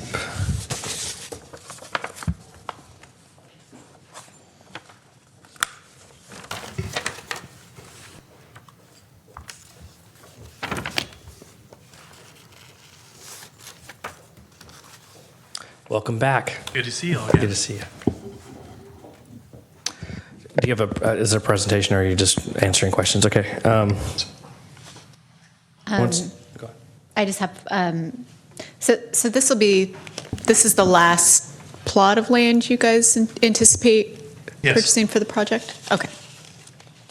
So I was actually the one who brought up the landscape plan. And, I don't know, I just feel like we're adding a big parking lot on industrial, and I feel like we could do better. And putting trees on the periphery and on the corners doesn't really seem to do it for me. I mean, so, I don't think we're going to, well, for me, I don't think this is going to work out for me today. I'm sorry to say that. I mean, I would like to see something more creative as far as a landscape plan. I'd like to see some permeable materials. I want to know what's going on as far as, and maybe you can answer this today. I'd like to know what's going on as far as runoff, where the water's going to go, where it's going now. Can we go back to the landscape plan? And I'll just use this and we can talk through it. So one of the things we have to look at here, first of all, thank you. My name is Mark Bradbury. I'm with Lionakis, representing, we're the design firm. We also have civil, electrical, and landscape. There was a scheduling conflict with landscape, but he filled me in. I was a part of this. This is kind of our design, my design, so to speak. So one thing we have to think about is that piece right there is a street pole. So we thought about where how much can we green this site? We looked at the Honda standard, or the San Carlos standards of being 10%. We actually have 23% of greening of this lot. We've put in a New Bradford pear here, trying to enhance the built environment, trying to really make the project function for its use as being an attractant for the dealership, being that it's a flag lot. We wanted to engage the users of Industrial Road, but in no way did we want it to be a blight. I mean, I didn't go to architecture school for all these years and spend all this time to not, my charge is to make the world better, make the built environment a better place. So Are those pavers or is that pavement? this right here, the entire thing? Yeah. No, it's asphalt. And so we came into, a permeable, in this site, a permeable asphalt, with the bioswale and the runoff, coming over here, we actually thought it was a better choice, being that it's a former General Dynamic site where they've, that's part of the reason why we had to raise the project, was so we could have the continued monitoring from Praxair. So we thought that it was actually a better solution to come down here and actually have the bioswale do what a bioswale does. Is actually, the water's going to come out of there better than if it were to just seep right into the ground's water table. The bioswale is going to naturally filter the water before it is reintroduced. So with the flagpoles, the United States, the California flag, and we actually have one here that Lisa didn't mention is actually going to be a Honda, but it's 35, 30, 25 flagpole per the regulations of flag standards. You always want the United States being high, just as you can see right here. Along with, we wanted, if we were to put anything along this frontage, I'd be worried about the safety of the users, of not being able to see when they're coming in and out, as well as having the, not having what one of the purposes of the site is an attractant to the flag lot. And so with that, being said, one of the reasons why, we didn't, this was a conscious effort to really address the sidewalk here and put it in pavers and have a natural bent grass so that we could accommodate the easement as well as, with these, which I spent a lot of time trying to find these, what I think are really nice looking and are going to really add a lot to that frontage of bollards to prevent people, one, from driving in here, and two, to just enhance the streetscape. I mean, maybe if there was a drawing that actually showed what it's going to look like. It just looks. I'm having a hard time understanding. It looks to me like this is this is actually a lip, and there's actually a step down, or this is like almost the side of a building, and then there are in a flat lot, and I'm not quite sure if that's actually what it is. This looks like there's depth here, and this is like what would be the bottom surface. I'm not sure So what view you're looking at. It looks like the bottom there where all the tick marks are. That looks like it's a certain depth. Is that, and that goes down to a Okay, that's parking lot of some kind, and I'm not sure if that's what that's representing. What are you looking at? She's referring to the site plan. I think you're referring to the horizontal lines about a parking space and a half back from the green at the front. I was looking at, I don't know. I was looking at this lip here. I'm sorry, there's just no way. There's absolutely no way that I am prepared to vote yes on this today. So the good thing about having the flag lot on the original approval was that it was a flag lot, and I remember a lot of time trying to figure out the design. Good for you that you acquired the property that made it a little more visible. It creates a problem because we spent so much time, and now that's the focal point right now, and I don't know if we have enough. Can we give them some direction? Oh, absolutely. I If think we need we to. can't do this Please don't tonight. put a parking lot with, a little bit of landscaping on the corners right on industrial. There's got to be something that you can do to creatively. Even put trees like down through the center, going from top to bottom. Breaking it up. It just looks like a big lot, and it's not appealing. So maybe Yeah, I think if the Planning Commission wants to give some direction to staff to work with the applicant to enhance it, I want to remind you, though, that the item before you is a conditional use permit and not design review. So we actually do not have Planning Commission design review of landscape plans. You're used to reviewing buildings and the landscaping associated with the buildings, but in the code, it doesn't actually have design review of the landscape plan. So you can give direction to staff that you want to see more substantial landscape planting to screen the view of the cars and kind of give direction where that might occur. And we can certainly work on that. We will also be reviewing the sign permit at a later date, but today is really the use of the auto facility at this location is the item before you. So can I give you a couple of directions? Are there speakers? No. No speakers. Okay, that's a good sign. The lights are going to be turned off an hour after, similar to the dealership. When the dealership's closed, the lights are going to turn off an hour after closing time. And I don't mean the lights that shine down on the cars, but overall, there's not going to be excess light all night long. Great question. So the LEDs that we've spec'd for the main lot, we'll use the same ones here. They have the ability to dim. They also have the ability to set, for security purposes, maybe just one or two poles. Okay. And that's our intention, that when we're closed, we want to look closed. Yeah. But we want to have a little bit of a security measure with a little bit of lighting there. And I want to make sure that LED lights are not like the LED lights when you come off the freeway and you see the gas station. Those are really bright LEDs and they are very distracting. I want to make sure that those are not the type of LED lights you're. If you were going to add that as a condition, that the lights be dimmed or off 1 hour after closing with minimum security lighting to the satisfaction of the police department, I think would be a good condition. Okay. And the other thing that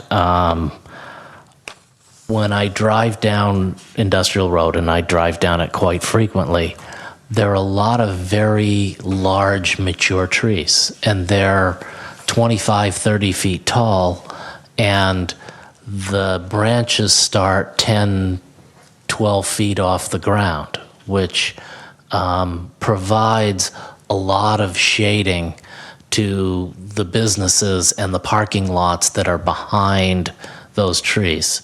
And to me, 3 or 4 trees along that front piece of the parcel would go a long way. And they don't, I'm not talking about trees that are blocking the view of the property, but tall enough so that they shade the parking lot itself. That to me is the concern, is really this huge piece of asphalt that has no shading on it whatsoever. Well, you know, I'm sure that everyone up here knows this, but this is like basically right across the street from the beautiful new, commercial building. I'm having a hard time with this. It's down the street. No, it's not. I mean, it's right. It's like building over, basically. Yeah. It's just. I mean, it's just. Here's Branston. Here, it's like it's 1, 2, 3 properties over. Even if that building wasn't going in, we'd still want trees there, right?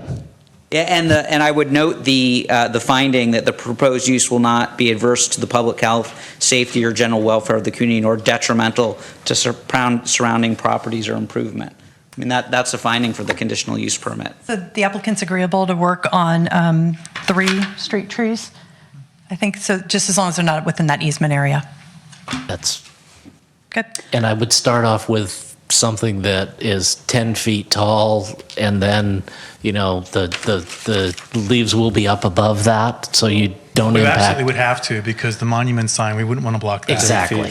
Yes. And the only other concern we have is where Mark pointed out, that little white mark that's right along the edge of industrial, that's an existing street light.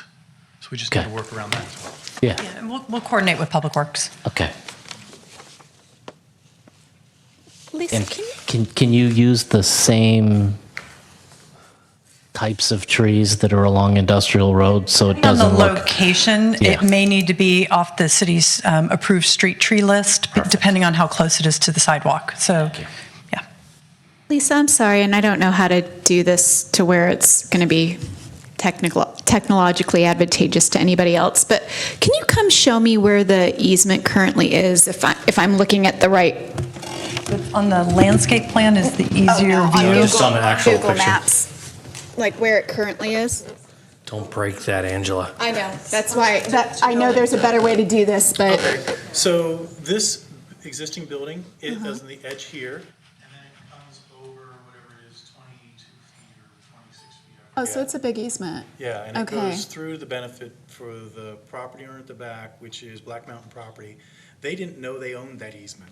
I called them about it when it was on the title report, and they had put a fence up along their property border, blocking that easement.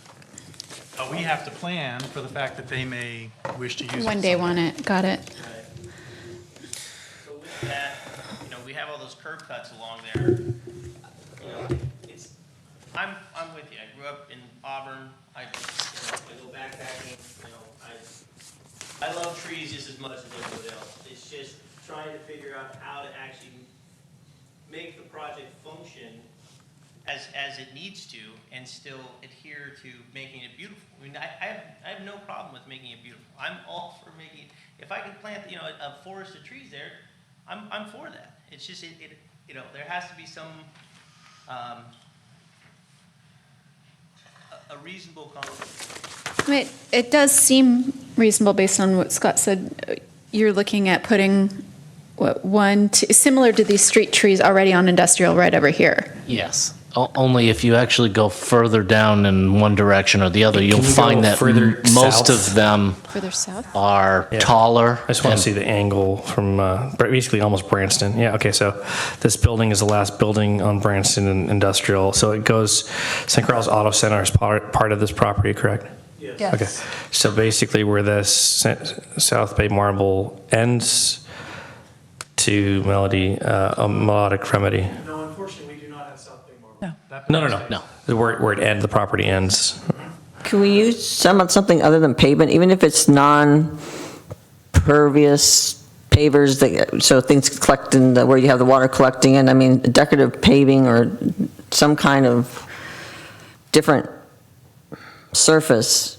We have a very well articulated surface going up in Meridian. We have at Transit Village we have decorative pavers. Is there a reason relative to the business that you guys are in that you just have pavement? No, there isn't. It's about 9,500 square feet of property. We've landscaped 2,350 feet of it. And the remaining space, we can do different things with it. So, and maybe we can come back and work with staff on a design plan that where it's visible, it makes sense. And maybe where it's not very visible, we go with something that's a little more affordable, but we mix it in an attractive way. That would help me a lot. Thank you. Would help me too, and I'd like to see it. I mean, I understand the desire to just work with staff, and I have great faith in staff. I want to see it. Bring him a brick. Multiple colored bricks. No, I see what you're saying. I guess what we are here for today is to see if we could receive our conditional use permit and then move forward with a plan that your committee would review for approval as far as the design goes. Well, for me, I can't make the findings for the conditional use permit until I see a design that I think will fit and not be detrimental to the area. Can I suggest this? The parking lot itself is going to be covered with cars 90% of the time, 99% of the time. I mean, it's a vehicle display. It's not parking for the public. It's for inventory parking. It's an inventory parking lot. So rather than we'll pave that because no one will ever see that or that those pavers, right? What if we were to take the entryway to? So these are storage cars. I mean, people aren't going to be walking on the lot and looking at them and checking them out. And it's display inventory. It's not storage. It is display inventory. Okay. Yeah. But there's no customer parking there. They would come into the main parcel, and we would walk with them back out to. And one of the things that made this project appealing to begin with is that we weren't looking at a bunch of cars in the dealership, and I think that was one of the things. So to have this come up and now have this big parking lot where we have all these cars, it sort of defeats what we liked about it to begin. Well, at least I'll speak for myself. What I liked about it to begin with, I thought. You have to speak for yourself. I think we all said that. I think we spent a lot of time with the signage from 101, or a lot of time for the flag lot signage, and we had a lot of discussion. So, I mean, great that they acquired the property. That's what I was saying, is it now presents a design problem for me. But I get that you would like your conditional use permit. I'm struggling with this one because I understand exactly what David's saying. It was nice that it was tucked in a little bit. I mean, in all honesty. Obviously, as a group, you did a lot of development work before I went before you prior, and not knowing that was an appealing factor to you, we knew what we had were two big challenges. One was, where were we going to put that darn sign? Because there was no footprint for it. We were looking at putting some type of pole sign that was going to have to cantilever out. So we paid a ridiculous sum for this small parcel, so we could have a proper place to put a proper sign. And also, when consumers do come off the freeway into San Carlos to look for their new Honda, they are looking for a typical entrance, which is a sign, some inventory, and some lighting. And now we have a little of that. It's a 9,500 square foot parcel. So it's not huge in the scale. You've been by there. It's the two little small CMU buildings. It's a pretty tiny parcel, but at least we have some footprint out there at industrial that will draw, this is the entrance. We're not, I mean, for us as a commercial business, we're happy because our business can be seen from people who are now trying to find it. And for the city, we thought it was also an improvement that we don't have people driving up and down industrial. Where is that darn entrance to the Honda dealership? You don't need the whole lot in order to achieve that purpose. I mean, you're going to get your sign. You can put a couple really awesome $100,000 Hondas, there without filling the entire thing with cars. I mean, make it a really nice place where you have 4 or 5 cars with some nice you guys pavers can and be it's really creative. I showcase. mean, Yeah. there's got to be something else than just sticking a parking lot right on the street. First off, what we brought you this evening was under the understanding of the conditional use permit request. So forgive us for not bringing in to you more detail of three-dimensional and the carefulness that we did go through to select attractive plants. So from the top view that we've given you, you have to assume maybe the worst. We're just going to make it pretty bland. And I have no interest in making it bland because it is my first impression. It is important that I have inventory display. It's extremely important. A consumer for our brands of products, which our most expensive vehicle is $45,000. You've got spec vehicles, don't you? No, we don't. You really? We really don't. All right. For our brand of products, that consumer wants to know that we have selection. So that is really important that I put some inventory out there and then show them that variety. I can't, unfortunately, in a good business practice, pay what we've paid for that parcel and develop it to have a handful of cars out there. Can I add one more thing about trees? Replace the pear trees with something taller. I know that seems to be really popular to put these like 6-7 foot tall trees that kind of are bushy around and then that's it. But something taller is much better. It's going to shade a much greater area. To me, that's something really important. The Honda Civic Type R is $90,000. You don't have one of those? No. Yeah. Well, are you looking at yen? No, I'm 90,000 yen? No, $90,000. You're looking at a race car? I don't know. It's a Honda Civic Type R. It's 310 horsepower. I don't know. It's $90,000. That's a European spec race car, I believe. I'm sorry. Well, you can get one of those. You'll attract a lot of people. Are you in the market for one, David? No. So I guess my question is then where do we go from here? Yeah. I think all of us would have liked to have seen a full landscape plan rendering, and I think it sounds like most of us also would like to see more than is here. But knowing that that's not necessarily what's before us, I don't know where to go from here. Sure it is. Through the I mean, chair. I think it was Commissioner Silberman who stated that he would have, without a landscape plan that's rendered, it would be difficult to make the findings to approve the conditional use permit.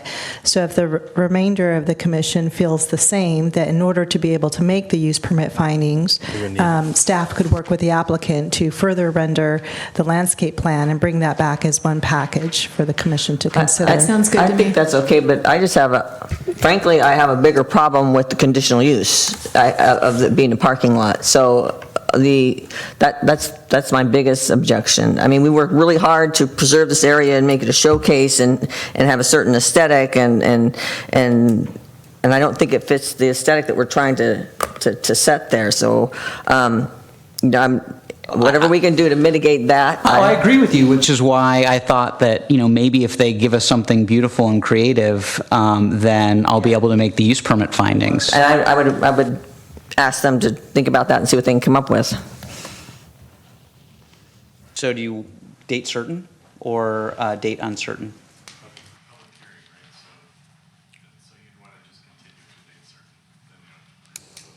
Okay. Date? We're close on like the 3D rendering and specific plans. 3D rendering or 2D? I mean, basically, you want us to think it looks good and that it's going to improve the look. I recognize there are a bunch of you're replacing something ugly, but we just put something beautiful right next to it, and so we're thinking that this area is going to be developed and it's going to look beautiful, and so we want something that fits into what this is becoming. And so you heard that you need to convince us that a parking lot is going to be nice. And so whatever you need to do in order to make us see what a nice parking lot you have.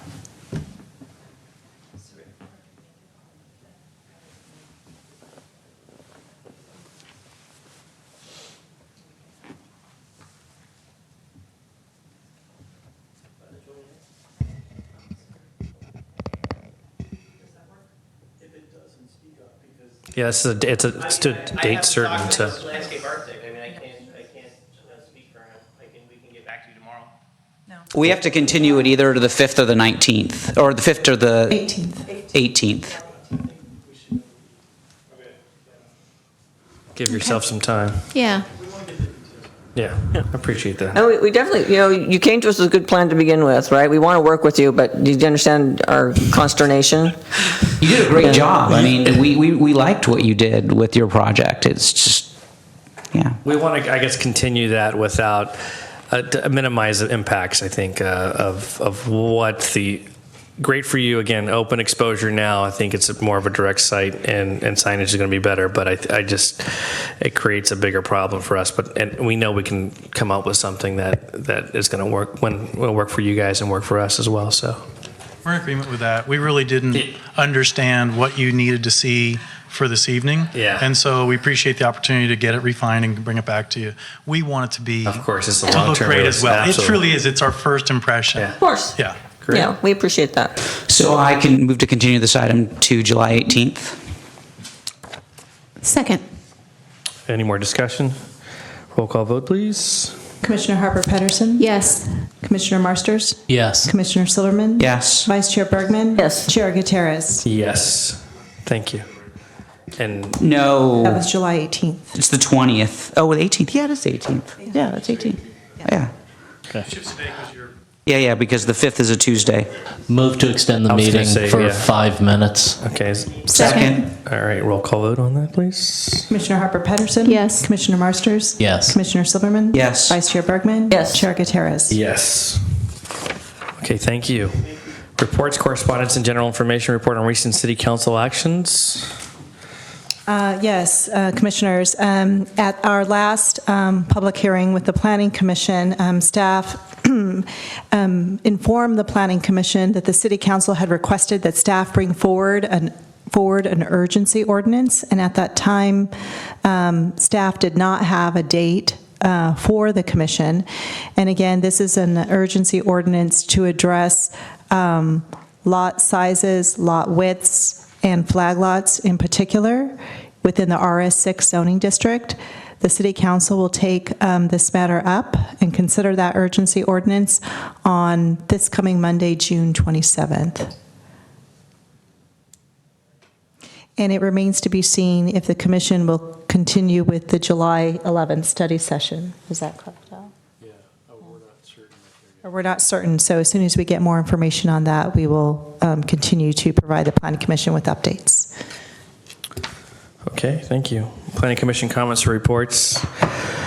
Yeah, I have one since I wasn't aware we were doing it in the beginning of the meeting, and I hadn't had my proper sugar rush yet to also just, as somebody who works with Scott outside of the Planning Commission. You do? I do. I am a new member of the Lions Club. Oh, Right.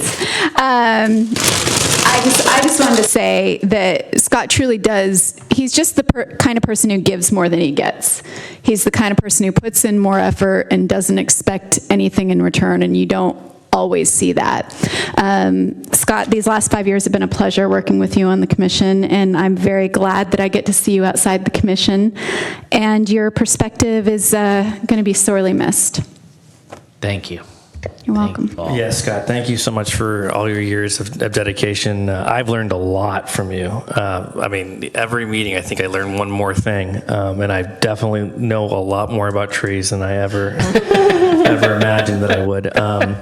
But thank you. I know sometimes this job is thankless. You know, we get a lot of people that get angry about a lot of things, and you've always done really well on trying to bring it back and make the points and kind of engage all of us. And like I think David said earlier, we don't always just agree, but everything that you bring up just makes total sense, and we know why you're doing it, and we appreciate that. So thank you very much for your time served, and hopefully you'll get a little bit of a break. Thank you. It has been a tremendous pleasure to serve with all of you. And I wanted to echo that I've learned so much from you. I came on here, the first thing that I had was a transit village. So Minor that was my project, very yeah. first meeting, so I was looking over your your shoulder to figure out what to do. So thank you so much for everything you've taught me. Thank you. Thanks. So thank you. Correspondence, so just the stuff that was on the dais probably, and planning staff comments, reports, and updates of current projects. Not necessarily an update of current projects, but I can give you an update on the status of the Planning Commission vacancy as a result of Scott leaving the commission. The city council had interviews. There were 4 very good candidates, and they should be announcing, I think the city clerk is going to be announcing it via email. And so as soon as I get that email confirmation from the city clerk, I will inform the planning commission of your new planning commissioner that will take their seat on Tuesday, July 5th. As we've done before, I think we've tried to arrange a time for the planning commissioners to have a meet and greet with the new member. That's something that we would have to notice, but we have had the chance to meet informally with the new planning commissioner prior to just meeting them on the night of the hearing. So I'll work with you and maybe check on your availability and see if there's something we can arrange prior to July 5th. Great, thank you. Meeting adjourned.